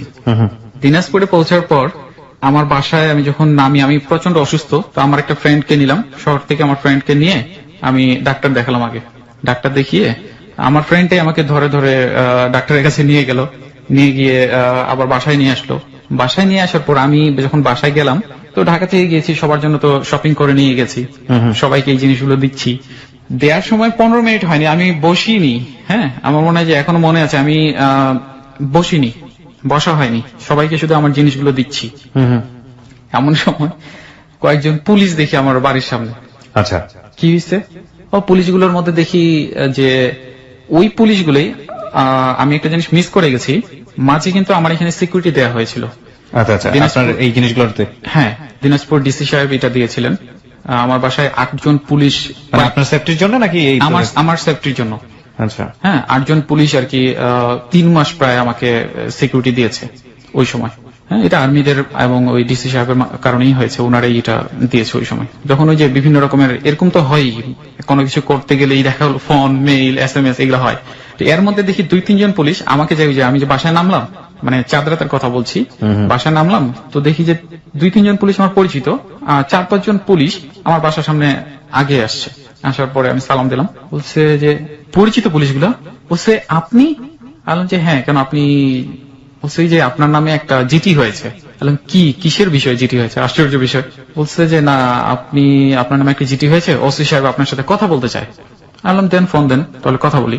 তো বললো যে ফোনে না, আপনাকে যেতে হবে থানায়। হ্যাঁ, থানায় যেতে হবে। জিডির জন্য কেন থানায় যেতে হবে? এটা আমি নিজেও বুঝতেছিলাম না। ওকে, আমি বললাম যে আপনি ফোন দেন, আমি তাহলে ফোনে কথা বলতেছি, কি বিষয় নাকি? বলছে না, আপনার নামে তো জিটিটা হয়েছে, আপনাকে থানায় যেতে হবে, ওসি সাহেব আপনার সাথে থানায় গিয়ে কথা মানে থানায় আপনাকে গিয়ে কথা বলতে হবে আপনাকে। বললাম ঠিক আছে। তো সবাইকে বললাম যে ঠিক আছে, জিনিসগুলো তোমরা বের করে নাও, আমি একটু ঘুরে আসি। মানে আমি গেলাম, ওনাদের সাথে গেলাম। আমি আবার ফের কোম্পানির গাড়ি নিয়ে গেছিলাম, তো গাড়িটা আমি ছেড়ে দিলাম, আর আমি ওই ওদেরই গাড়িতে করে আমি ইয়েতে গেলাম, থানায় গেলাম। থানায় যাওয়ার পরে ওসিকে বললাম আপনি ডেকেছেন আমাকে? বলে হ্যাঁ। উনি আবার ফের নতুন ওসি আসছে, তো আপনার নামে একটা জিটি হয়েছে, আপনার নাম কি মোহাম্মদ শাহিদ হোসেন? আমি বললাম যে হ্যাঁ। বলতেছে যে উনি ইশারা করলো, উনার একটা SI বা পুলিশ টুলি ওদেরকে ইশারা করলো। ইশারা করার সঙ্গে সঙ্গে ওই পুলিশ করলো কি, আমাকে কোনো কিছু আর কোনো কথা নেই, আমার কাছ থেকে আমার মোবাইল ছিল 2টা মোবাইল, আর আমার কাছে প্রায় 50,000 টাকার মতো মানে ছিল। আমি যেহেতু ঢাকা থেকে গেছি, ক্যাশ টাকা ছিল 50,000, আর মানি ব্যাগটা, এগুলো সব নিয়ে নিল। নেওয়ার পরে আমাকে লক আপে বন্ধ করে দিল। My goodness. ওকে, অথচ আমি কিছুই জানি না, কিছুই তখন পর্যন্ত আপনি কিছু জানেন না? আমি কিছু জানি না কি কারণ, আমার কারণটাও বলে নাই যে কারণটা কি। পরে শুনি সারা রাত্রে, তখন আমার তো লোকজন আসা শুরু হলো, একটা প্রেস্টিজের বিষয়। তারপরে আব্বু কোম্পানিকেও জানাই নাই। আচ্ছা, আমার এক মামা আর কি, উনি অ্যাডভোকেট, দিনাজপুরের সিনিয়র অ্যাডভোকেট, উনিও আসলো, উনি জিনিসটা দেখলো, অনেক এটাকে কিভাবে কি করা যায়, কোনোটাতেই কোনো কাজ হয় না। পরের দিন আমি কিন্তু কিছুই জানি না, আমি ওই লকআপেই আছি, সারাটা রাত লকআপে।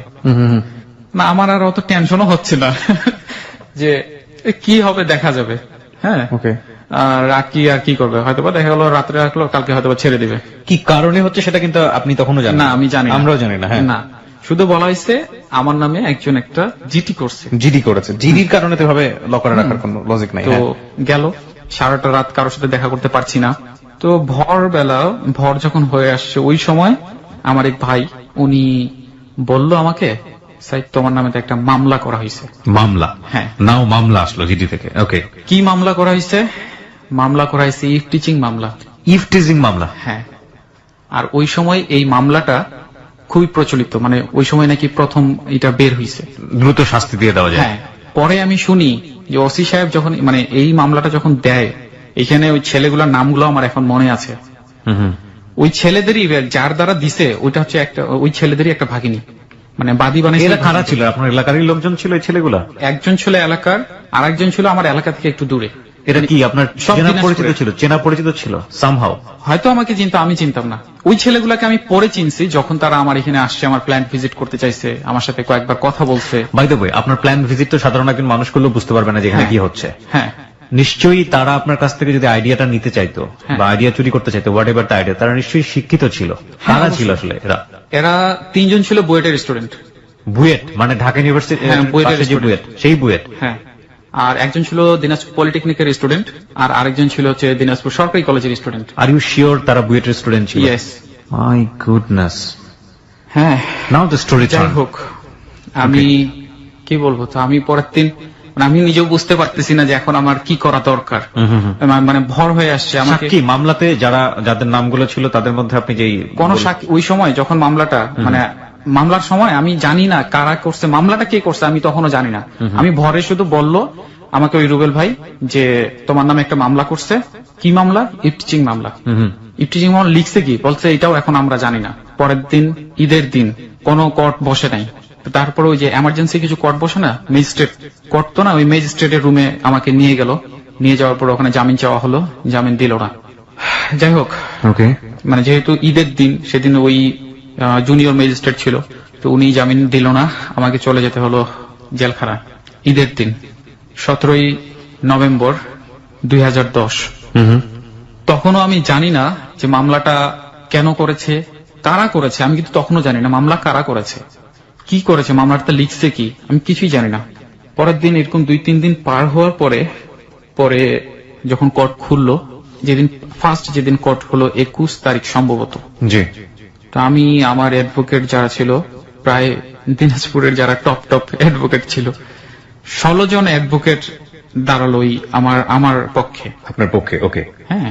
তো সবারই একটা কথা যে মামলাটা করা হলো কেন, আর মামলাটা যেভাবে করেছে আমি সেদিনও জানি না। তো যেদিন ওরা মানে কথা বলতেছে যখন জজের সাথে, তো মামলাটা এমন হয়ে দিয়েছে যে পুরো মামলাটা একটা মিথ্যা মামলা দেখাই যাচ্ছে, যে লিখছে মামলাটা জি। পুরোটাই। যাই হোক, অনেক করার পরে মানে অনেক কি বলে এগুলাকে জেরা হচ্ছে। আমাকে শুধু জজ সাহেব বললো, মানে ম্যাজিস্ট্রেট, যে সিনিয়র জুডিশিয়াল ম্যাজিস্ট্রেট, উনি শুধু বললো যে তুমি দোষী না নির্দোষ, ঠিক এইরকমই সম্ভবত আমার কিছু একটা জিজ্ঞেস করেছে। হ্যাঁ, বললাম স্যার আসলে আমি এটার মামলাটা কি কারণে হয়েছে আমি নিজেও বলতে পারতেছি না, আর কে করেছে আমি এখন ওইটাও জানি না, কারণ আমি গতকাল রাতেই আসছি ঢাকা থেকে। আর আমি গতকাল রাতে এসে ডাক্তার যে দেখিয়েছি, এই যে প্রেসক্রিপশনটা আমার কাছে এখনো আছে। আমার ঈদের দিন ঈদ তো করা হলো না, আপনার না। চান্দাতে আপনাকে ধরে নিয়ে গেল বা চান্দাদের হ্যাঁ। পরে। হ্যাঁ, ওকে। মানে বলার পরে তো বলছে যে ঠিক আছে আমি দেখছি। এর মাঝে করছে কি ওরা একটা রেকর্ড হুবহু মানে বোঝাতে চেয়েছে তারা আমারই কণ্ঠ দ্বারা, এরকম দেখিয়েছে যে আমি ফোনে কাউকে একটা ধমকি দিছি, এরকম একটা রেকর্ড তারা কোর্টে জমা দিয়েছে।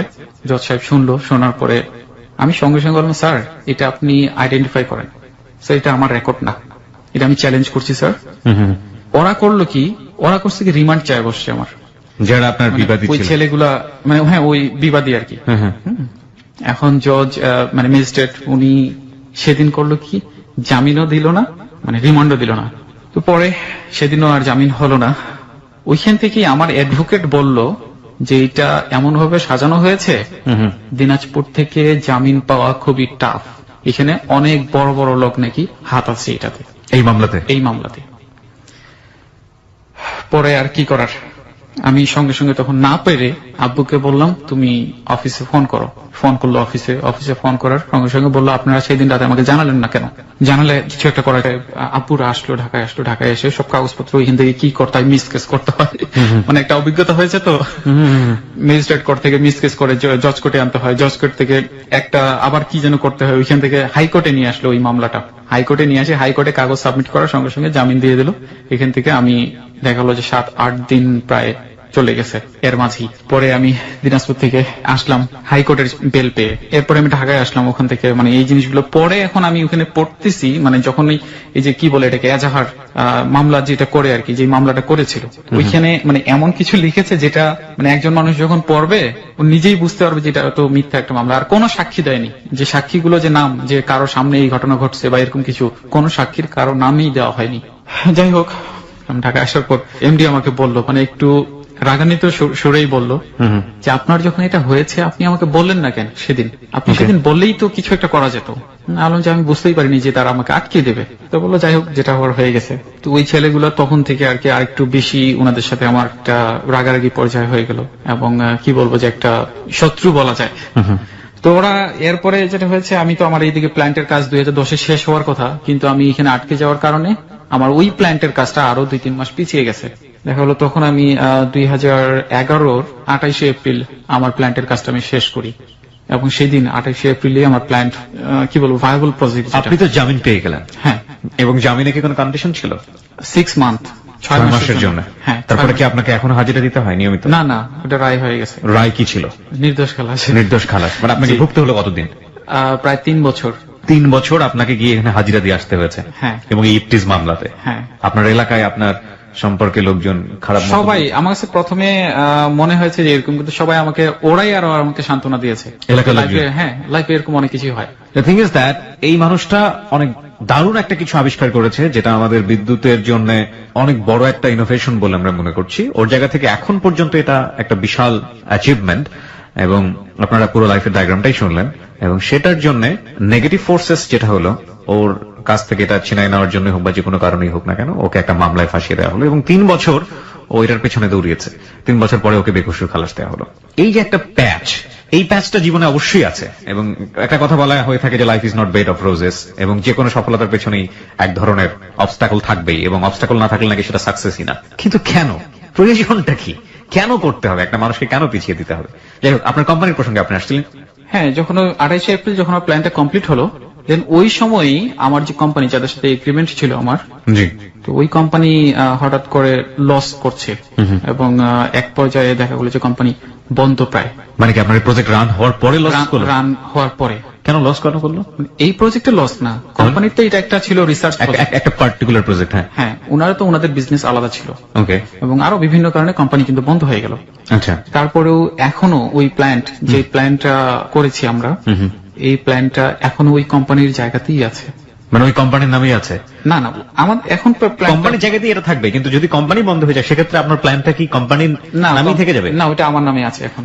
এখন কোম্পানি যেহেতু বন্ধ হয়ে গেছে, তার মানে এটা এখন আপনার প্রপার্টি? হ্যাঁ, এটা আমার প্রপার্টি। বাই দ্য ওয়ে, আপনার কথা ছিল আপনি রয়্যালটি ফি 10 কোটি টাকা পাবেন, ওটা কি আপনি পেয়েছিলেন? না, ওটা তো কোম্পানি বন্ধ হয়ে গেল, এই কারণে আর পাওয়া হয়নি। কত সালের কাহিনী ছিল এটা? এটা 2011-তে। 2011 না 2015? 4 বছর কি অবস্থা দাঁড়িয়েছে, আপনি কিভাবে ফাইট করছেন বা কিভাবে এগিয়ে গেছেন? এরপরে কি গভর্নমেন্ট আর আগ্রহ দেখিয়েছে এই বিষয়টা? 2009 তো আর পরে আমরা তো পিএম এর সাথে যোগাযোগ করলাম না, বা ওখান থেকে হলো না। পরে তো এই প্ল্যান্ট আমরা এর মাঝে যে ঘটনাগুলো বললাম এগুলো হলো, প্ল্যান্ট কমপ্লিট হলো, দেন কোম্পানিও প্রায় বন্ধ হয়ে গেল। তো পরে এখন আমি কি করব? মানে আমি যেটা বলতে চাই যে আল্লাহ তাআলা যা করে ভালোর জন্য করে। নিশ্চয়ই। কোম্পানি বন্ধ যখন হয়ে গেল 2011-র কথা বলছি, বন্ধ হতে হতে প্রায় কোম্পানি যখন লস, আর কি 2011 তো লস প্রজেক্ট, কোম্পানি খুবই লস, খুবই একটা ধ্বংসের একটা পথে চললো। 2012-তে গিয়ে কিন্তু কোম্পানি বন্ধ হয়ে গেল। তারপরেও 2012 পর্যন্ত তারা আমার যে অনারিয়াম, ওনারা আমাকে পার মান্থ 1 লাখ টাকা অনারিয়াম পে করতো। ওটা আপনাকে দিয়ে গেছে? হ্যাঁ। তো প্রথমে দিয়েছে ওসব 35,000 টাকা করে। তো আমার কাজের যে স্পিড, এটা দেখার পর 2 মাস পরেই আমাকে 50,000 টাকা। তো পরে যখন দেখছে যে আমি মানে কাজ এমন ভাবে করছি যে আমার মানে অনেক মনে হচ্ছে যে কয়েকজনের কাজ আমি নিজেই করছি। নিজে করেছে তো আছে সব মিলে তখন এমডি একটা বোর্ড মিটিং ডাকলো, দেখে আমারটা কিন্তু 1 লাখ টাকা করে দিয়েছিল।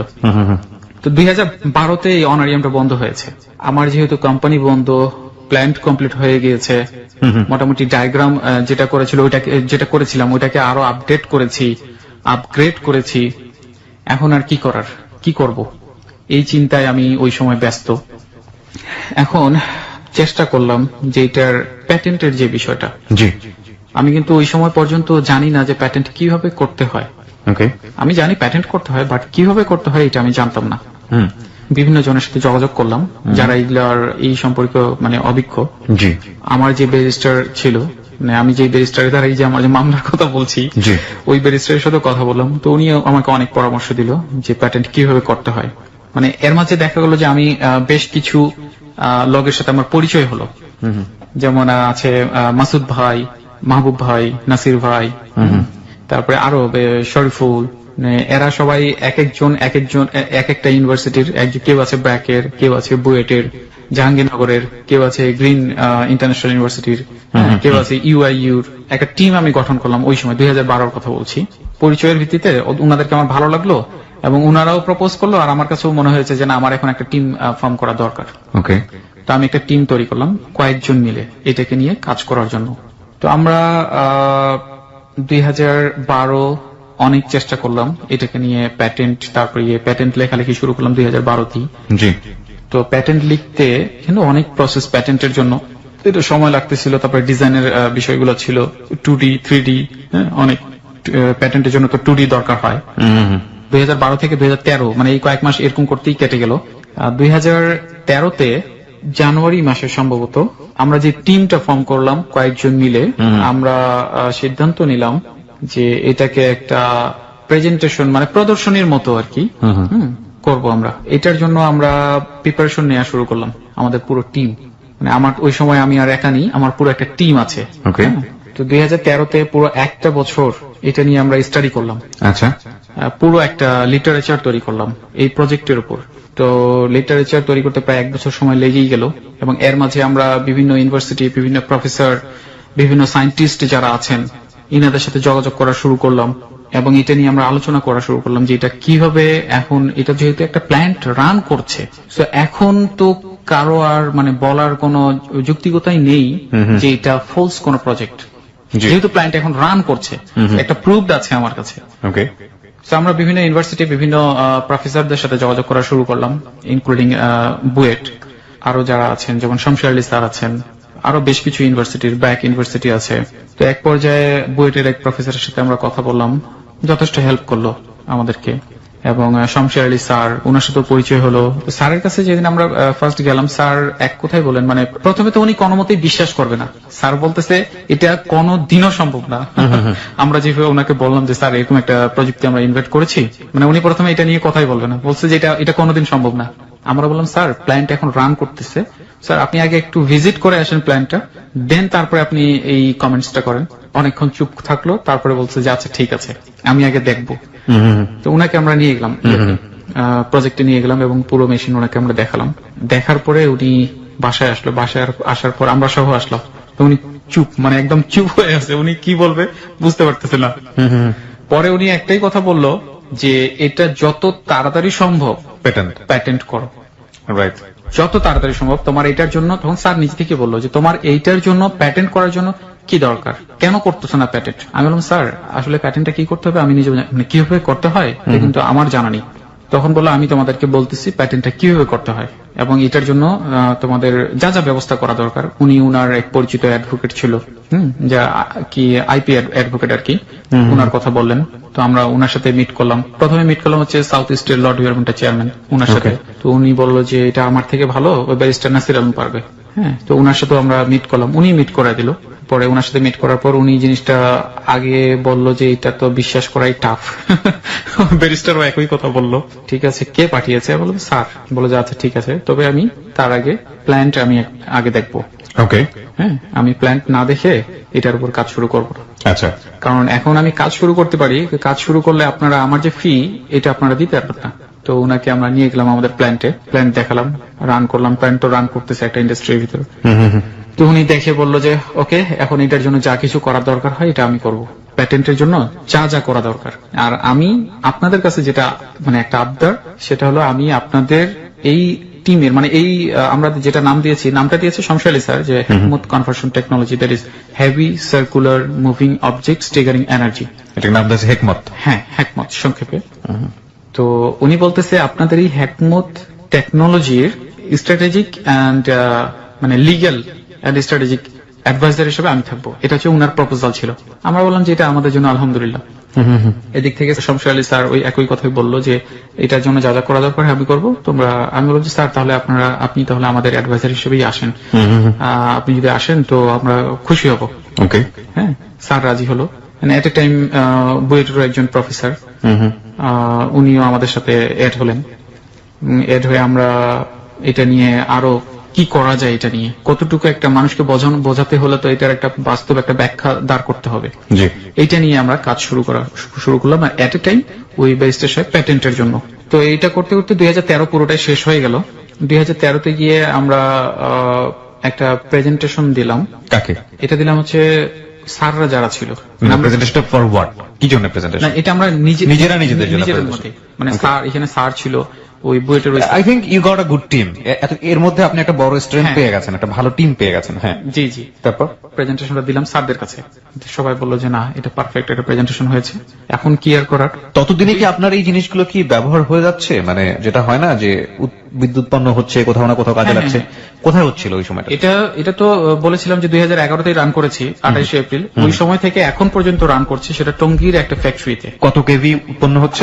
এটা 65 কেভি, হ্যাঁ, মানে 50 কিলোওয়াট, প্রায় 50 কিলোওয়াট উৎপন্ন হচ্ছে। 50 কিলোওয়াট দিয়ে আমাদের লোকজনকে বোঝানোর জন্য জাস্ট কি কি করা সম্ভব 50 কিলোওয়াট? এখানে দেখা গেল যে 500টা 100 ওয়াটের বাল্বের কথা যদি চিন্তা করি, 500টা চালানো যাবে। 500টা।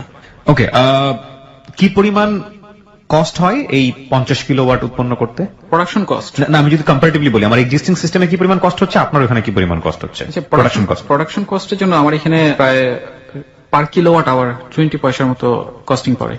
আর আমার এক্সিস্টিং সিস্টেমে এগুলো ডিজেল প্ল্যান্টের ক্ষেত্রে 15 টাকা 16 টাকা পড়ে। 15 টাকা 16 টাকা পড়তেছে আমার বর্তমান যে সিস্টেম আছে সেই সিস্টেম। Diesel plant. আর আপনি যেটা উদ্ভাবন করেছেন সেটাতে পড়তেছে মাত্র 20 পয়সা। হ্যাঁ, দিস ইজ কল্ড ইনোভেশন, প্রিয় শ্রোতা। কিন্তু কথা হচ্ছে যে এই ইনোভেশন এখন পর্যন্ত আপনার দোরগোড়ায় পৌঁছায়নি, কিন্তু এটা ফাইট করতেছে। এবং আমরা আজকে যে ছেলেটিকে এখানে জীবনের গল্পে নিয়ে এসেছি, সে আমাদের মতোই খুবই সাধারণ একজন মানুষ, অসাধারণ ভাবে অসাধারণ ইনস্টিটিউশনে পড়ে অসাধারণ জ্ঞান অর্জন করে সে অসাধারণ বড় কিছু করে ফেলেনি। খুবই সাধারণ একজন মানুষ, সে অসাধারণ কিছু করার চেষ্টা করে যাচ্ছে। That is our bullet point of this story. আপনি যে জায়গাটায় ছিলেন, একটা প্রেজেন্টেশন রেডি করলেন নিজেদের জন্য। ওকে, ফাইন, তারপর? হ্যাঁ, আমরা নিজেরাই প্রেজেন্টেশনটা কমপ্লিট করার পরে নিজেরাই এটা নিয়ে স্যারদেরকে যখন দিলাম এই প্রেজেন্টেশনটা, স্যাররা বললো যে না, প্রেজেন্টেশনটা ভালো হয়েছে। তখন আমরা যেটা করলাম যে আমরা আমাদের যেহেতু প্ল্যান্ট অলরেডি 11, 12, 13 3 বছর রান করে ফেলছে, তো আমরা যেটা চিন্তা করলাম যে এটাকে তো এখন মার্কেটে নিয়ে আসা দরকার, বা এটাকে নিয়ে শুধু প্ল্যান্ট তৈরি করে একটা ফ্যাক্টরিকে দিলেই তো চলবে না। তো এখন যেহেতু আমার কোম্পানিও নেই এখন, তো নতুন একটা কোম্পানির সাথে কাজ শুরু করতে হবে এটাকে নিয়ে। পরে আমরা একটা প্রেস কনফারেন্স করলাম এই প্রজেক্টকে নিয়ে। ওটা আমরা করলাম DRU তে। করার পরে এট এ টাইম দেখা গেল যে কয়েকদিনের মধ্যে বাংলাদেশ সহ ওয়ার্ল্ডের মানে 15 থেকে 17টা কান্ট্রি থেকে প্রপোজাল আসলো আপনার এই প্রজেক্টের ব্যাপারে। ওয়াও। আমি একটু নামগুলোও বলি, মানে কান্ট্রির নামগুলো, যেমন ইউএস থেকে ফার্স্ট আসছে, আমেরিকা থেকে আসছে, সাউথ আফ্রিকা থেকে আসছে, জাপান থেকে আসছে, জার্মানি থেকে আসছে, পোল্যান্ড থেকে আসছে, সিঙ্গাপুর থেকে আসছে, মালয়েশিয়া থেকে আসছে, ইন্ডিয়া থেকে আসছে, পাকিস্তান থেকে আসছে, মানে এরকম অনেক কান্ট্রি, আরো হয়তো অনেক কান্ট্রির নাম আমার মনেই নেই। ওকে। তো অনেকে দেখা গেলো 7-8টা কান্ট্রি থেকে ভিজিট করতে আসছে, যেমন জাপান থেকে আসছে, ওনারা ভিজিট করে গেছে, টেস্ট করে গেছে, যেগুলো টেস্ট করার ওনাদের রিঅ্যাকশনটা কি থাকে ওদের? সোজা কথায় ওনারা বলে কি, এই প্ল্যান্ট আপনারা আমাদের সাথে এগ্রিমেন্টে আসেন, আমরা এটা মার্কেটিং করব। মানে সবাই রাজি। ওকে। সাউথ আফ্রিকা থেকে আসলো, ওনাদের ওই একই কথা, আমরা ওই দেশে পুরো কি বলে এটাকে, নর্থ আমেরিকা না কি যেন ওনারা বলে আর কি, মানে সাউথ আফ্রিকার আশেপাশের সমস্ত কান্ট্রি ওনারা এটা সাপ্লাই দেবে, এবং ওখানেই সাউথ আফ্রিকাতেই ওনারা ম্যানুফ্যাকচার করবে। সিঙ্গাপুরের যেটা ছিল, সিঙ্গাপুরের কথা হচ্ছে যে আমরা কয়েক হাজার কোটি টাকা ইনভেস্ট করার মতো ওনাদের অ্যাবিলিটি আছে। ওকে। সো আমরা যদি ওনাদের সাথে কাজ করি, দেন পায়োনিয়ার হবেন আপনারা কোনো না কোনো ভাবে। ওকে, এটা ছিল ওনাদের। কিন্তু প্রত্যেক জনেরই একটাই ভয় আমাদের, যে আমরা এখনো প্যাটেন্টটাই কমপ্লিট করিনি। Right, this is a very important point. তো এক পর্যায়ে স্যার কিন্তু আমাদেরকে বকা দিল, হ্যাঁ, যে তোমরা প্যাটেন্ট কমপ্লিট এত দেরি করতেছো কেন, প্যাটেন্টটা মানে কমপ্লিট করার জন্য এত দেরি করতেছো কেন? তো স্যার বলতেছে প্যাটেন্টটা আগে কমপ্লিট করে নিলে এত টেনশন আর থাকতো না, আজকে যে কোনো কান্ট্রির সাথেই এগ্রিমেন্ট করে কাজটা করা যেত। কিন্তু কাজ করতে গিয়েও আর একটা প্রবলেমের যে ফেস করতেছি আমরা, সেটা হচ্ছে প্রত্যেক কোম্পানি মানে প্যাটেন্টের অথরিটি যাচ্ছে। দেখা গেলো কেউ চায় 100% অথরিটি, কেউ চায় 75% অথরিটি। লাস্ট যেটা চেয়েছিল হচ্ছে মালয়েশিয়া চেয়েছিল 50% অথরিটি। ওকে, মানে প্যাটেন্টের। হ্যাঁ, প্যাটেন্টের। যে এটা ওই প্যাটেন্ট মানে দুইজনের সম্মতিক্রমে যে কোনো কাজ করতে পারবো ওই প্যাটেন্টের আন্ডারে। আর আমাদের বক্তব্য হচ্ছে যে প্যাটেন্টের অথরিটি আমরাই থাকবো, আপনাদেরকে আমরা এগ্রিমেন্ট করে দেবো, আপনারা কাজ করতে পারবেন, এইরকম। কিন্তু এইভাবে কেউই রাজি হয় না। ওকে। হ্যাঁ, সবারই একটাই কথা যে প্যাটেন্টের অথরিটি চায়। এবং অনেক কোম্পানির কথা তো প্যাটেন্টটাই ওনাদের কোম্পানির নামে চায়। হ্যাঁ, তো প্রবলেমটা এখানেই। তারপরেও এখনো আমাদের আলোচনার মধ্যেই আমরা আছি। যাই হোক, তো 2013-তে 14ই ডিসেম্বর আমরা যখন এই প্রেস কনফারেন্সটা করি, তারপরের এই ঘটনাগুলো যেগুলো বললাম যে বিভিন্ন প্রপোজাল গুলো যখন আসছে, এরপরে আমরা এটা নিয়ে আরো কাজ করা শুরু করলাম যে প্যাটেন্টের জন্য যেহেতু আমাদের দেরি হচ্ছিল প্যাটেন্টটা, ওইটাতে একটু জোর দেওয়া শুরু করলাম। পুরো একটা বছর আমরা প্যাটেন্ট নিয়েই কাজ করেছি। তো প্যাটেন্টের বিষয়টা বলার আগে আমি একটু পিছনের দিকে একটা জিনিস ছেড়ে এসেছি, সেটা হচ্ছে যে এই প্রজেক্ট নিয়ে যখন ইনভেন্ট করেছি আমরা, এটা নিয়ে বেশ কয়েকটা অ্যাওয়ার্ড পেয়েছি আমি, যেটা হচ্ছে institution of diploma engineers Bangladesh, এখান থেকেও একটা অ্যাওয়ার্ড দেওয়া হয়েছে আপনাকে। হ্যাঁ, ওকে।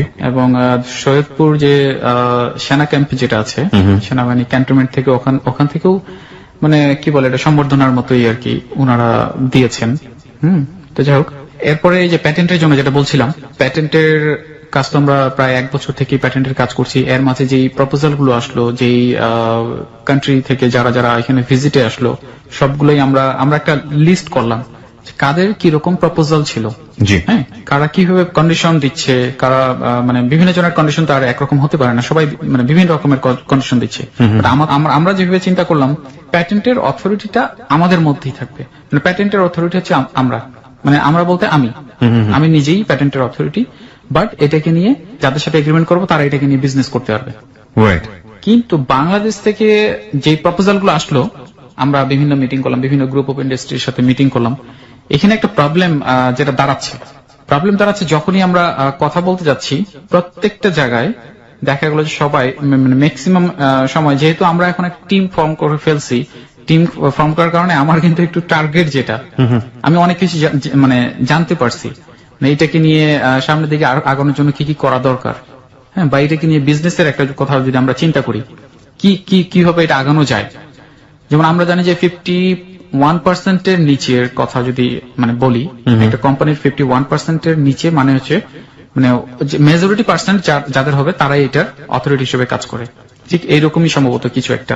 যাই হোক, তো সবাই ওই একই কথা, 70%, 75%, 80% সবাই চায়। তো এই কারণে দেশেও খুব ভালো একটা, আমরা এখন পর্যন্ত আমাদের কথা ছিল যে আমাদের একটা ওপেনিং সেরেমনি হওয়ার কথা ছিল, মানে এটা 2013-র কথা বলছি। ওই সময় আমাদের একটা টার্গেট ছিল যে আমরা একটা ওপেনিং সেরেমনি করব। তো ওইটার জন্যই আমরা একটু অপেক্ষা করলাম, কারোর সাথে এগ্রিমেন্ট না করে আমরা এটার উপরেই মনোযোগ দিলাম যে আমরা ওপেনিং সেরেমনিটা করি। ওপেনিং সেরেমনি করার পরে দেন যে প্রপোজাল গুলো আসবে বা যাদের সাথে আমরা কথা বলতেছি তাদের সাথে গিয়ে এটা নিয়ে নতুন করে একটা আমরা কাজ শুরু করব। এটা ছিল আমাদের একটা টার্গেট। তো আমরা ওইটার উপরেই কাজ করলাম। এদিকে প্যাটেন্টের কাজও এট এ টাইম চললো, এদিকে ওপেনিং সেরেমনির জন্য যে কাজগুলো করার দরকার ছিল, যে স্টাডি গুলো করার দরকার ছিল, সবগুলোই আমরা কমপ্লিট করলাম। এন্ড একটা ওপেনিং সেরেমনি আমরা আয়োজন করলাম ঢাকাতেই আর কি, প্রেস ক্লাব। বুঝতে পেরেছি। হ্যাঁ, ওখানে একটা আয়োজন করলাম। ওকে, সানি কি বলে এটা, প্রেস ক্লাব। বুঝতে পেরেছি। হ্যাঁ, ওখানে একটা আয়োজন করলাম এবং ওই মেশিনের একটা ডেমো, এবং এটার ওখানে স্যার ছিল ওনার চিফ গেস্ট। যাই হোক, ওখানে ওই প্রেজেন্টেশন দিলাম ওইটার উপরে, এবং এটা ডেমোটাও আমরা শো করলাম। এবং আমরা ওখানে বলার চেষ্টা করলাম যে এটা ওয়ার্ল্ডের মধ্যে একদম নিউ এবং ইউনিক। আপনি এর আগে কোথাও এটা এই ধরনের কোন মডেল দেখেননি, এবং সাইমultaneously এই মুহূর্তেও কি কোথাও এই ধরনের কোনো কিছু হচ্ছে? না, কোথাও হচ্ছে না। ওকে, আপনারা এই সিক্রেসি বা সিক্রেট রেসিপিটা মেইনটেইন করেন কিভাবে? যেহেতু বিভিন্ন জায়গায় আপনারা প্রেজেন্টেশন দিচ্ছেন, বিভিন্ন জায়গায় বলতেছেন এখনো পেটেন্ট হয়নি, ব্যাপারটা অনেক সিক্রেট না? এখনকার বিষয়টা একটু ভিন্ন, যেহেতু প্যাটেন্ট অলরেডি অ্যাপ্লাই হয়ে গেছে। আচ্ছা, তো এখন আমরা একটু সিকিউরিটির মধ্যেই আছি। আচ্ছা, তো কিভাবে করলেন জিনিসটা? ওই সময় আমরা তো আসলে এত ডিটেইলস জানতাম না, যতই কাজ করতেছি ততই একটা অভিজ্ঞতা হচ্ছে আমাদের। তো এক পর্যায়ে আমরা যখন ওই ওপেনিং সেরেমনিটা করলাম, ওপেনিং সেরেমনিটা করার পরেই তার পরের দিনে যেটা হলো, ওই যে ছেলেগুলা যারা আমার উপর একটা মামলা করেছিল, ওই ছেলেগুলা আবারও আমার এই ইনভেনশন, এখন আমার উপর মামলা তো একবার করেছে, এখন নতুন করে আমার উপর একটা অপপ্রচারণা চালানোর চেষ্টা করেছে, অপপ্রচারণা চালিয়েছে তারা আমার এই ইনভেনশন নিয়ে। এখন যে ওরা বলতেছে এটা পুরোটাই ভুয়া একটা প্রজেক্ট, হ্যাঁ, এটা কখনোই সম্ভব না, কোনোদিনও হতে পারে না। তারপরে ওনাদের বক্তব্য হচ্ছে এরকম যে বিভিন্ন ল নিয়ে আসতেছে, যেমন কারা করেছে এটা ওই যে 4 জন ছেলে ওরা এখন পর্যন্ত এটা করেই যাচ্ছে। হ্যাঁ, ওকে।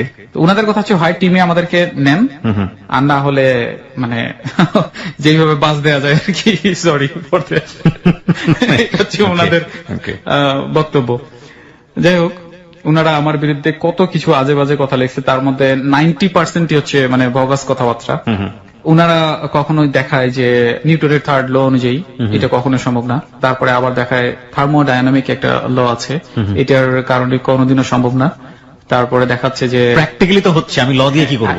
এটা হচ্ছে তাদের বক্তব্য, তারা এইভাবে জিনিসগুলো লিখতেছে আর কি কমেন্টসে বিভিন্ন। এটা যখন এখন পর্যন্ত প্রায় 100টার উপরে নিউজে আসছে এই জিনিসটা, পত্রপত্রিকা তো অলরেডি আপনাকে নিয়ে এসছে, এবং সেজন্যই বলছিলাম যে অনেকে আপনাকে চিনবে, আমি যাকে নিয়ে আজকে অনুষ্ঠানটা করছি।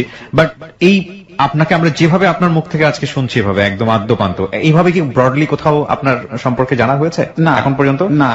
This is different in a sense যে হ্যালো 8920 তে জীবনের গল্প যেভাবে উপস্থাপন করা হয়, সানি ঠিক সে কাজটাই করেছে, এখানে আমরা তাকে সেভাবে উপস্থাপন করতে দিয়েছি, এবং সেই জায়গা থেকে আপনি একটা পুরো ডিফারেন্ট মানুষকে জানার চেষ্টা করছেন। দ্য থিং ইজ, ও অনেক বড় কিছু একটা করে ফেলেছে, কিন্তু সেটা রেজাল্ট পেতে হয়তো আমাদের আরো কিছু হ্যাসল পোহাতে হবে, কিন্তু it will, because it's a great innovation. যাই আমরা সমালোচনার জায়গাতে ছিলাম যে বিভিন্ন কিছু হচ্ছে, এটা হবেই, এটা সবসময় হয়, কিন্তু পেটেন্টের অ্যাপ্লাই এর ব্যাপারে এইখানে দেখি যে মানে তারা করলো কি, ওই ছেলেগুলো করলো কি, বুয়েটের ওই 4 জন ছেলে, ওরা যেটা করলো, এক তো প্রথমে তো আমার নামে মামলা টামলা করলো, তো ওইটাতে তো ওরা জিততে পারলো না, আমি পরে নির্দোষ খালাস পেলাম। তো এরপরে এখন যেটা করেছে তারা, ওই যেদিন আমার প্রোগ্রামটা হয়েছে তারপরের দিনই যেই নিউজের কোন নিউজে দেখা গেলো হেডলাইনে চলে আসছে, মানে ফ্রন্ট পেজে আসছে অনেক নিউজ পেপারের, তারপরে অনলাইন মিডিয়াতে মানে হেডলাইন আকারে আসছে, এরকম ওরা করছে কি, ওই জায়গাগুলোতে একটা আমার বিরুদ্ধে একটা মানে আজেবাজে কিছু লিখছে, লেখার পরে একটা লিঙ্ক ওইখানে প্রত্যেকটাতে শেয়ার করছে। এটা একটা মানে খুব বাজে একটা ইফেক্ট পড়েছে এই আমার ইনভেনশনের উপর, প্লাস আমার উপর। তো এটা আমরা আসলে কখনোই মানে কি বলবো যে এটা আমি বলি একটা কথা, এটা সব জায়গাতেই থাকে, এটা নতুন কিছু না, আপনার ইনোভেশনের ক্ষেত্রে নতুন না। আমরা দেখেছি মুসা ইব্রাহিমকে নিয়ে অনেক কথা হয়েছে বাংলাদেশে, যিনি বাংলাদেশের প্রথম এভারেস্ট জয়ী। সো এটা হবেই, এটা আমরা ধরে নিতে পারি, সে রবীন্দ্রনাথের আমল থেকে শুরু করে এখন পর্যন্ত একটা সত্য। যারা সমালোচনা করছে তাদেরকেও আমরা থ্যাঙ্কস জানাতে চাই, যদি সেই সমালোচনার জায়গা থেকে আপনার পজিটিভ কিছু নেওয়ার থাকে সেই অর্থে, ঠিক আছে? অফকোর্স ইনোভেশনের সব জায়গাতেই থাকে, নিউটনকেও অনেক সমালোচনার মধ্যে পড়তে হয়েছে, রবীন্দ্রনাথকেও পড়তে হয়েছে, এটা নতুন কিছু না। ওকে, বলুন তারপর। না, আমার কিছু কথা আছে এই বিষয়গুলোতে, যারা এই কমেন্টস গুলো করতেছে। আপনি যেই হন, আমি বলি আপনি ওয়ার্ল্ডের সব থেকে বড় সায়েন্টিস্ট হন, সমস্যা নেই, তো আপনি একটা কমেন্টস করবেন, আপনার একটা ভ্যালু আছে, কিন্তু আপনি যখন কমেন্টসটা এইরকম করবেন যে আপনি কোনো কিছু দেখেননি, আপনি কোনো কিছু জানেন না, তো আপনি কিভাবে কমেন্টস করবেন? এবং কমেন্টস করছে, কমেন্টস এর সেন্টেন্স গুলো মনে হচ্ছে ওয়ান কাইন্ড অফ ভলগার, হ্যাঁ মানে অশালীন বক্তব্য, হ্যাঁ, সেগুলোকে মানে আমার মনে হয় যে কানে না নেওয়া উচিত, কারণ যারা অশালীন বলছে তারা কোনো রকম ভাবে লাইমলাইটে আসতে চায়। হ্যাঁ, এবং আমি এখনো বলছি, আপনি যেই হন, আপনি ওয়ার্ল্ডের সব থেকে বিগ সায়েন্টিস্ট হন, আমি এখন বলছি আমার প্ল্যান্ট, এটা আমি চ্যালেঞ্জ হিসেবেই বলছি, চ্যালেঞ্জ করছি, আমার প্ল্যান্ট এখন রান করছে, এবং আমার যে ইনভেনশন, এটা একটা মানে সত্যিকারের একটা ইনভেনশন, এবং এটা ওয়ার্ক করছে, এটাকে কেউ কি বলে ভুল প্রমাণ করতে পারবে না, এবং এটাকে আমি চ্যালেঞ্জই করছি। ওকে, না আপনি যেটা বলছিলেন, আপনি পেটেন্টের ব্যাপারে আমরা অনেকক্ষণ ধরে কথা বলছিলাম, পেটেন্টের কি হলো, আমাকে ওই দিকে আগান। তারপর পেটেন্ট, আমরা তো 2014 যখন এই ওপেনিং সেরেমনিটা করলাম, করার পরে প্যাটেন্ট অলরেডি আমরা অ্যাপ্লাই করেছি। আমাদের দুইটা দেশে এই প্যাটেন্টের কাজ চলছে, একটা হচ্ছে ইউএস প্যাটেন্ট, আর একটা হচ্ছে বিডি প্যাটেন্ট, আর একটা প্রসেসিং এর মধ্যে আছে ওই জার্মান থেকে, মানে কয়েকটা কান্ট্রি থেকে নাকি প্যাটেন্ট নেওয়াটা ভালো। যেহেতু আমরা মনে করছি যে এটা ওয়ার্ল্ডের মধ্যে অন্যরকম একটা ইনভেনশন, সো কয়েকটা কান্ট্রি থেকে আমরা প্যাটেন্টটা নিচ্ছি। আপনারা অ্যাপ্লাই করে দিয়েছেন, এখন অ্যাপ্লাইয়ের রেজাল্ট আসতে কতদিন লাগবে? ইউএস প্যাটেন্টের ন্যূনতম 3 বছর লাগবে। ওরা কি প্রজেক্ট দেখে বা চেক করে এরকম কোনো কিছু? না, প্রজেক্টে দেখতে আসবে না, বাট আমরা যেই কাগজগুলো ওনাদেরকে দিয়েছি এইগুলোর উপর ওনারা স্টাডি করে, এইগুলোর উপর ওনারা আবার ওনাদের মতো করে রিসার্চ করে দেন প্যাটেন্টের এটা ফলাফল দিবে। আচ্ছা, প্যাটেন্ট আমাদের নামে দিবে কি দিবে না, এটা তখন আবার এইরকম কোন প্ল্যান্ট আছে কিনা ওয়ার্ল্ডে কোথাও, এটা ওনারা সার্চ করবে, এই কারণে একটু সময়টা বেশি লাগে। আচ্ছা, আর বাংলাদেশের ক্ষেত্রে যেটা হয় যে ন্যূনতম 18 মাস সময় লাগে। আপনার এখন রিসেন্টলি কি অবস্থা এই প্রজেক্টের? এখন তো বললাম একটা প্ল্যান্টে যেটা রান করছে ওটা আছেই, ওটা একটা ফ্যাক্টরিতে সাপ্লাই দেওয়া হচ্ছে, আর আমরা এখনো বেশ কিছু কোম্পানির সাথে কথা বলছি, সেটা দেশি কোম্পানি, বাইরের কোম্পানি, যেমন এখন আমাদের রানিং যে কথাগুলো চলতেছে সেটা হচ্ছে আপনার আমেরিকা থেকে একজন, আর সিঙ্গাপুরের একজন, ইনাদের সাথে সাউথ আফ্রিকার, ইনাদের সাথে অলরেডি রানিং কথা চলতেছে আমাদের, এখনো ফাইনাল পর্যায়ে আমরা আসতে পারিনি। আর রিসেন্ট যেটা হচ্ছে যে একটা কোম্পানির সাথে মোটামুটি ফাইনাল হয়েছে, দেশীয় যে কোম্পানিটা, ওনাদের সাথে। তো এইখানে আমি কোনো যে সাইনিং মানি যেটা, এটা আমি ধরিনি, হ্যাঁ, এখানে আমি নিয়েছি যে মানে পার্সেন্টেজের যে বিষয়টা চলে আসে, যে এটা ফিউচারে এটা মানে মার্কেটে আস্তে আস্তে দেখা হলো আরো 2-3 বছর 5 বছর চলেই যাবে, কারণ একটা ইনভেনশন এত সহজেই মার্কেটে আসে না, এটাকে নিয়ে আরো অনেক স্টাডি করার বিষয় আছে। হ্যাঁ, আর প্যাটার্ন যেহেতু এখনো পাইনি আমরা, প্যাটার্ন পেতে আরো 3 বছর লেগেই যাবে, তো মার্কেটে আসতে অনেক সময় লাগবে। এটার বর্তমান অবস্থা হচ্ছে মানে যেটা বললাম এই পর্যায়ে আছি আর কি। আমরা এটাকে নিয়ে আরো অনেক কাজ করছি, অনেক এটাকে নিয়ে আরো অনেক কি বলে এটাকে মানে আরো আরো আরো উন্নত করা। হ্যাঁ হ্যাঁ, আরো উন্নত করার জন্য চেষ্টা করছি, যেমন ডিজাইন গুলো আরো আপডেট করছি। এখন আমরা আমি সেদিন দেখলাম ফেসবুকে 3D বা কিছু একটা আপনি বোধহয় শেয়ার করেছেন ছবির দিক থেকে। হ্যাঁ হ্যাঁ, আমরা ডিজাইন করছি। আমরা এখন নতুন একটা কাজ শুরু করব, খুব রিসেন্ট আমরা 10 মেগাওয়াটের একটা কাজ শুরু করব। এটা হচ্ছে মানে কি বলবো যে এট এ টাইম 50 কিলোওয়াট থেকে 10 মেগাওয়াট, এটা অন্যরকম একটা বিষয়। তারপর আমরা এটার কাজ শুরু করতে যাচ্ছি। বাই দ্য ওয়ে, এটার এনার্জিটা কোথা থেকে পায়? ওই বিদ্যুৎ যেটা উৎপন্ন করে সেটা থেকেই ফিরে আসে অটোমেটিক্যালি? না, এটা এনার্জিটা যেটা পাচ্ছে মানে প্রত্যেকটা, এটার ফুয়েলটা কি আলটিমেটলি? এটা ফুয়েল বলতে হচ্ছে এটার এনার্জি সোর্স যেটা, এটা গ্র্যাভিটি। মানে আমরা কিন্তু গ্র্যাভিটিতে একটা নির্দিষ্ট মাত্রা আছে, এর চেয়ে বেশি তো সে সাপ্লাই করতে পারবে না। না, আমি যেমন বলি যে এরকম বলি যে সান পাওয়ারের যে প্যানেলটা আমরা দেখতেছি, প্যানেলটা যত বড় করতেছি তত বেশি আমার আসতেছে। আমার মেশিনটাও এরকম, মেশিনটা যত বড় হবে তত বেশি হবে, এটার আউটপুটটা এরকম হবে। তবে এইটা কেউ কখনোই, আমি যদি আজকে মানে এই মাধ্যমে যদি পুরোটাই মুখে বলে কাউকে বোঝানোর চেষ্টা করি, ইম্পসিবল, বুঝবে না, কখনোই বোঝার সম্ভব না যতক্ষণ পর্যন্ত সে নিজ চোখে ওটা দেখবে না। ক্যালকুলেশন গুলো যতক্ষণ পর্যন্ত আমি ওনার হাত দিব না, ততক্ষণ পর্যন্ত এটা কেউ বোঝার কোনো কিছুই নেই, বুঝতেই পারবে না। আপনি ফাইনালি, আমরা একেবারে শেষের দিকে চলে এসেছি, আপনি ফাইনালি যখন বুঝলেন যে না ইট ইজ গনা ওয়ার্ক, আপনি তো অনেকদিন ধরে প্ল্যান করছিলেন, আপনার বাসার বিদ্যুৎ ছিল না বলে আপনার এটা, আপনার বাসার বিদ্যুৎ নিশ্চয়ই আপনার প্ল্যান থেকে বিদ্যুৎ যায়নি, গেছে কি? না, আপনি যে প্ল্যান্ট থেকে বিদ্যুৎ উৎপন্ন করলেন সেখান থেকে কি আপনার বাসায় বিদ্যুৎ গেছে? নিশ্চয়ই যায়নি।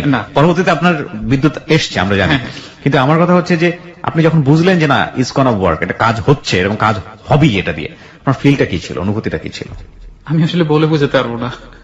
কারণ হচ্ছে যে প্রথম যেদিন যখন আমার বাসায় ইলেকট্রিসিটি নেই, মানে আমি সেই আবার চলে গেলাম অনেক আগের কথা, কয়েক বছর আগের কথা, যখন শুরু করে এটার কাজ, যখন ইলেকট্রিসিটি নেই আমার বাসায়, কয়েক মাসের কথা বলছি, হঠাৎ করে একদিন আমি তো এই কাজগুলো করছি, কাজগুলো করার পর যে বাস্তবে যে রূপটা দিয়েছিলাম যে মেশিনের, হঠাৎ করে বাসায় লাইনটা মানে কমপ্লিট হওয়ার পরে স্টার্ট করে সঙ্গে সঙ্গে বাসায় আমি সাপ্লাই দিয়েছি। ওয়াও! 3টা মাস কন্টিনিউ আমার এলাকার লোকজন অবাক হয়ে গেছে যে আমি কিভাবে এটা, মানে কিভাবে আমার মতো একটা, তখন তো আমি অনেক ছোট, কিভাবে এটা সম্ভব হলো বা কিভাবে এটা করতেছি। আমার এলাকার লোকজনই মানে একদম অন্যরকম ভাবে তাদের কথাবার্তা, এবং এলাকায় এটা নিয়ে অনেক হইচই শুরু হয়ে গেছে। So you are hero in your area, right? আপনাকে সবাই চেনে, জানে যে আমাদের বিদ্যুৎ সানি, মানে দিস ইজ দ্য থিং। প্রিয় শ্রোতা, আমরা একটা কথা বলতে চাই, আমাদের দেশটা, আমরা সবসময় বাইরে মার্কেটিং করেছি আমাদের দেশ দরিদ্র, আমাদের দেশ পোর, আমাদের দেশ বিভিন্ন দিক থেকে দুর্নীতির দিক থেকে শীর্ষে, কিন্তু আমাদের দেশে অনেক সোনার সন্তান, আমাদের দেশে অনেক অনেক প্রতিভা লুকিয়ে আছে। সেই মানুষগুলোকে যদি আমরা সত্যিকার অর্থে যদি লাইমলাইটে নিয়ে আসতে পারি, তাদেরকে কাজ করার সুযোগ দিই, এবং তারা যতটুকু নিজেদেরকে নিয়ে ভাবছে ইন এ পজিটিভ সেন্স, সেই পজিটিভ সেন্সটাকে যদি আমরা সোসাইটির মধ্যে গ্রো করি, কমিউনিটির মধ্যে গ্রো করি, তাহলে এই কমিউনিটি, এই দেশের চেহারা রাতারাতি পাল্টে যাবে। আমাদের দেশের মানুষরা সোনার মানুষ, কারণ আমাদের দেশের মাটি উর্বর, আমাদের দেশের মানুষ উর্বর, আমাদের দেশের মানুষের মস্তিষ্ক উর্বর। শুধু এই মানুষগুলোকে সুন্দর একটা পথ দেখানোর জন্য, শুধু এই মানুষগুলোকে সুন্দরভাবে মোটিভেট করার জন্য কিছু মানুষ দরকার, এবং আমরা মনে করি আমাদের সমাজে সেটা আছে। এর দৈনতা সাময়িক মাত্র। আজকে সানি যে প্রজেক্টটা নিয়ে কাজ করছে, আপনারা জানেন যে বাংলাদেশে বিদ্যুৎ সমস্যা কত বড় প্রকট আকারের সমস্যা। যদিও বর্তমান সময়ে সেই বিদ্যুৎ সমস্যা আমরা দেখতে পেয়েছি, গ্রীষ্মকাল আসলে কি হবে জানি না, পুরো শীতকাল অনেক ভালোই ছিল আমরা বলতে হবে। আমাদের সরকার ব্যাপকভাবে চেষ্টা করে যাচ্ছেন এই বিদ্যুৎ সমস্যা থেকে আমাদেরকে বাঁচানোর জন্য, কিন্তু এই বিদ্যুতের পিছনে প্রচুর পরিমাণ অর্থ ব্যয় হয়, প্রচুর পরিমাণ অর্থ ব্যয় হয়। সেই বিদ্যুতের সমস্যা মোকাবেলার জন্য একজন সাধারণ মানুষ, একেবারে আমার আপনার মতো মানুষ, যিনি কোনো সায়েন্টিস্ট নন, একেবারেই আমার আপনার মতো মানুষ, যেহেতু একটা হিন্দি ছবি দেখে কোনোভাবে ইন্সপায়ার হয়েছিল, বাসার বিদ্যুতের লাইন কেটে দিয়েছিল, সেখান থেকে একজন মানুষ কত বড় কিছু করে ফেলতে পারেন। সত্যি সত্যি খুব বেশি অবাক হব না যদি সানির প্রজেক্ট এই সারা বাংলাদেশ ব্যাপী ছেয়ে যায়, এবং কোনো একদিন আপনার ঘরে ওরই ইনোভেশনের একটা কন্ট্রিবিউশন আপনি দেখতে পান। আমরা সেই দিনের অপেক্ষায় আছি। আমরা এই পর্যায়ে যেটা হয়, ব্রিদিং স্পেস, আমরা নিয়ে একটা গান শুনবো, এবং তারপর ওর কাছে আমরা আবারও ফিরে আসবো বিভিন্ন SMS নিয়ে, বিভিন্ন কমেন্টস নিয়ে। আপনারা যদি ওকে দেখতে চান, চলে আসতে পারেন আমাদের ফেসবুক পেজে। আমাদের ফেসবুকের ঠিকানা www.facebook.com/hello8920। আমি আবারও বলছি www.facebook.com/hello8920। ওখানে গিয়ে লাইক দেবার সঙ্গে সঙ্গে আপনি hello 8920 মেম্বার হয়ে যাবেন। ফিরে আসছি এই গানটির পর।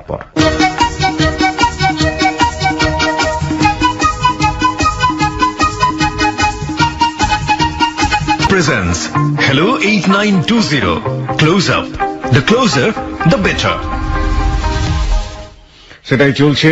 সময় হচ্ছে 1:26 হয়ে গেল, এই মুহূর্তে 4 সেকেন্ড বাকি ছিল।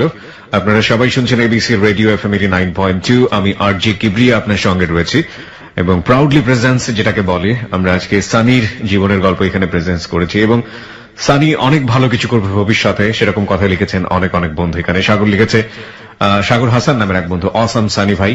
মাহমুদ হারুন লিখেছে, সানি ভাই আশা করি আপনি আরো বড় কিছু করার উদ্যোগ নেবেন, আল্লাহ যেন আপনাকে আরো ভালো কিছু করার তৌফিক দেয়, আশা করি আপনি ভালো থাকেন, আল্লাহ যেন আপনাকে অনেক ভালো রাখে। এমডি রিমন লিখেছে, এত কিছু মাথায় আসে কিভাবে, সত্যি অসাধারণ। এইচ.এম. রোহান লিখেছে, অল্প বয়সে এত বড় একটা আবিষ্কার, অসাধারণ। এক্সেলেন্ট বয় অনুপ লিখেছে, সানি ভাই আপনি একজন ভালো ইঞ্জিনিয়ার, আপনার তুলনা হয় না। ফয়সাল খান বস লিখেছে, আপনাকে অন্তর থেকে দোয়া করি যাতে আপনি দেশের জন্য আরো অনেক কিছু করতে পারেন। জহির সর্দার লিখেছে, সানি ভাই আমার দেশের অহংকার। ইউসুফ হাসান লিখেছে, আমিও ইলেকট্রিক্যাল ইঞ্জিনিয়ারিং এর শেষ বর্ষের ছাত্র। সানি ভাই এর উদ্ভাবন কাজে লাগাতে পারলে দেশ অনেক এগিয়ে যাবে।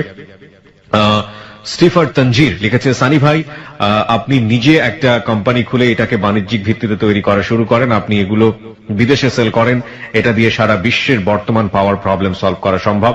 পাওয়ার বাই গ্রাভিটি অসাম প্রজেক্ট। জে সাইফুল ইসলাম লিখেছে, সত্যি অসাধারণ, তুমি দেশের খাঁটি সোনা সানি ভাই, তুমি এটা দেশের জন্য করো। সুমাইয়া শিমু লিখেছে, ভাইয়া তুমি সামনে এগিয়ে যাও, আরো ভালো কিছু করতে পারবেন, আপনাদের মধ্যে অনেক প্রতিভা আছে, best of luck. Yasin Rasel লিখেছে, ভাই আমি কখনো পাবলিক প্লেসে কমেন্টস করি না, কারণ হাজার কমেন্টের ভিড়ে হয়তো আমারটা চোখেই পড়বে না। তবু ভাই তোমাকে একটা অনুরোধ করি, তুমি যা পারো দেশ থেকে করো, দেশপ্রেমের মতো মহৎ কিছু নেই। ফয়সাল শহীদুজ্জামান লিখেছে, we have a number of talents but they are not patronized properly, rather harassed intentionally. একদম সত্য কথাই আপনি বলেছেন, কিন্তু একটা কথা আমরা গানের মতো করেই বলতে চাই, হার জিত চিরদিন থাকবে, তবু এগিয়ে যেতেই হবে। এবং খুব বিখ্যাত একজন মানুষের কথা আবারও বলছি যে আপনারা নিশ্চয়ই জানেন যে life is not bed of roses. জীবন কি বলা যেতে, গোলাপ ফুলের বিছানা নয়, কিংবা ফুলের বিছানা নয়, এটা আসলে কণ্টাকাকীর্ণ। এবং এই পথে হেঁটে গিয়ে শেষ পর্যন্ত সাকসেস হওয়াটাই আসলে সাকসেস। হ্যাঁ, সানির কাজে সমালোচনা হচ্ছে মানে সানি সাকসেস করবে, এটা আমরা বলতেই পারি। এবং সানির যে পার্সোনাল আইডি, যে ফেসবুক পার্সোনাল আইডি, সেটা আমরা আমাদের পেজে দিয়ে দিয়েছি, আপনারা চাইলে ওখানে ফলোয়ার হতে পারেন, ওর সাথে কমিউনিকেট করতে পারেন। সানির ফেসবুক আইডিটা আমরা আমাদের পার্সোনাল পেজে দিয়ে দিয়েছি, আমাদের Hello 8920 পেজে। আমাদের Hello 8920 পেজের অ্যাড্রেসটি বলছি আবারও, www.facebook.com/hello8920। আরো একবার বলছি, www.facebook.com/HELLO8920। সানি, আমাদের লিসনার যারা আছে, লাখ লাখ লিসনার, তাদের উদ্দেশ্যে আপনার কি বলার আছে ফাইনালি আমি বলবো যে আজকে যারা আমাকে শুনছেন, এখানে অনেক পজিটিভ মাইন্ডেড আছে, নেগেটিভ মাইন্ডেড আছে। সো পজিটিভ যারা আছেন, আপনারা সকলেই যারাই আমাকে শুনছেন, আমার জন্য দোয়া করবেন যেন আমি এটাকে আসলে বাস্তব একটা আপনাদের জন্য, আমি বাংলাদেশের জন্য, বাঙালিদের জন্য কিছু একটা করে যেতে পারি। যদি আমি আসলে চিন্তাই করি আমাদের এই দেশকে নিয়ে, না হলে কিন্তু আমি সেই 2008-এই কানাডায় গিয়ে কাজ করতে পারতাম। অনেক বড় একটা অফার পেয়েছিলাম ওই সময়, কিন্তু যাইনি। কিছুদিন আগেও, এখনো আমাদের আরো বেশ কিছু আলোচনা চলতেছে। যেমন কয়েকদিন আগে আমি গিয়েছিলাম, প্রধানমন্ত্রীর কার্যালয়ে গিয়েছিলাম, ওনারা ইনভাইট করেছিল, আমি ওখানেও কথা বললাম। তো এটা নিয়ে এখনো আলোচনা চলতেছে। তো আমি বলতে চাই যে যদি এটা বাস্তবে রূপ দেয়া যায়, এটাকে যদি বাস্তবায়ন করা যায়, আমাদের দেশের যে বর্তমানে ইলেকট্রিসিটির সমস্যা আছে, এটা তো মানে সলভ হবে ইনশাআল্লাহ। বাংলাদেশ আগামীতে এই ইলেকট্রিসিটি বাইরে সেল করতে পারবে মনে হবে, এবং এটা তো সারা বিশ্বের জন্য একটা বিশাল আশীর্বাদ হতে পারে। হ্যাঁ, আমরা নিশ্চয়ই সেটা প্রত্যাশা করি। আর আপনার মতো যারা এরকম ইনোভেটিভ আছেন, যারা এরকম আবিষ্কার করতে চান, যারা এরকম কিছু না কিছু তৈরি করে দেখাতে চান, তাদের জন্য আপনার কিছু কি বলার আছে? তাদের উদ্দেশ্যে আমি একটাই কথা বলবো যে ভয় পাওয়ার কোনো কিছুই নেই। আমি যদি ভয় পেতাম তাহলে হয়তো আজকে এখানে আসতে পারতাম না। আজকে আমি মানে কি বলবো, যে আমার সাথে যে ব্যক্তিরা যোগাযোগ করে, আমি তো বললাম একটা দেশের প্রধানমন্ত্রী, আরেক অন্য একটা, বাংলাদেশের কথা বলছি না, অন্য কোন এক দেশের প্রধানমন্ত্রী, আমি নাম উল্লেখ করলাম না কারণ এগুলা খুব সিক্রেট বিষয়। কোন একটা কান্ট্রি, বাংলাদেশের না, কোন একটা কান্ট্রির প্রধানমন্ত্রী আমার মতো এই সামান্য একটা ছেলে, তার সাথে যদি ফোনে কথা বলতে পারে এই প্রজেক্টের জন্য, আমরা বাঙালিরা কেন এটার বিরোধিতা করি? আমরা বাঙালিরা কেন মানে দেখলেই আজকে এই কমেন্টস কালকে ওই কমেন্টস, এটা হবে না। আমরা কি একটু দেখতে আসতে পারি না এই প্ল্যানটা আসলেই কি এটা কাজ করছে কিনা, আমরা কি ইন্সপায়ার করতে পারি না? তো আমি যারা আজকে আমার এই কথাটা শুনছেন এবং যারা এইসব এই বিষয়গুলো নিয়ে চিন্তা ভাবনা করেন, তাদের উদ্দেশ্য হলো ভয় পাওয়ার কিছুই নেই। কাজ নিজের মতো করে কাজ করেই যেতে হবে, তবে পজিটিভ ওয়েতে কাজ করতে হবে, নেগেটিভ ওয়েতে না।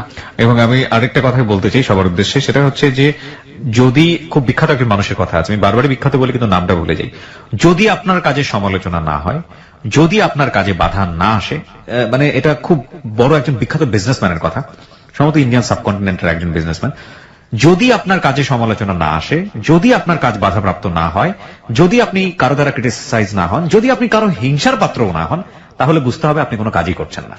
This is the ending line of this story. তাহলে বুঝতে হবে আপনি কোনো কাজই করছেন না। সেই অর্থে সানি অনেক বড় কিছু করছে এবং সানির জন্য অনেক অনেক শুভকামনা। অনেক ধন্যবাদ।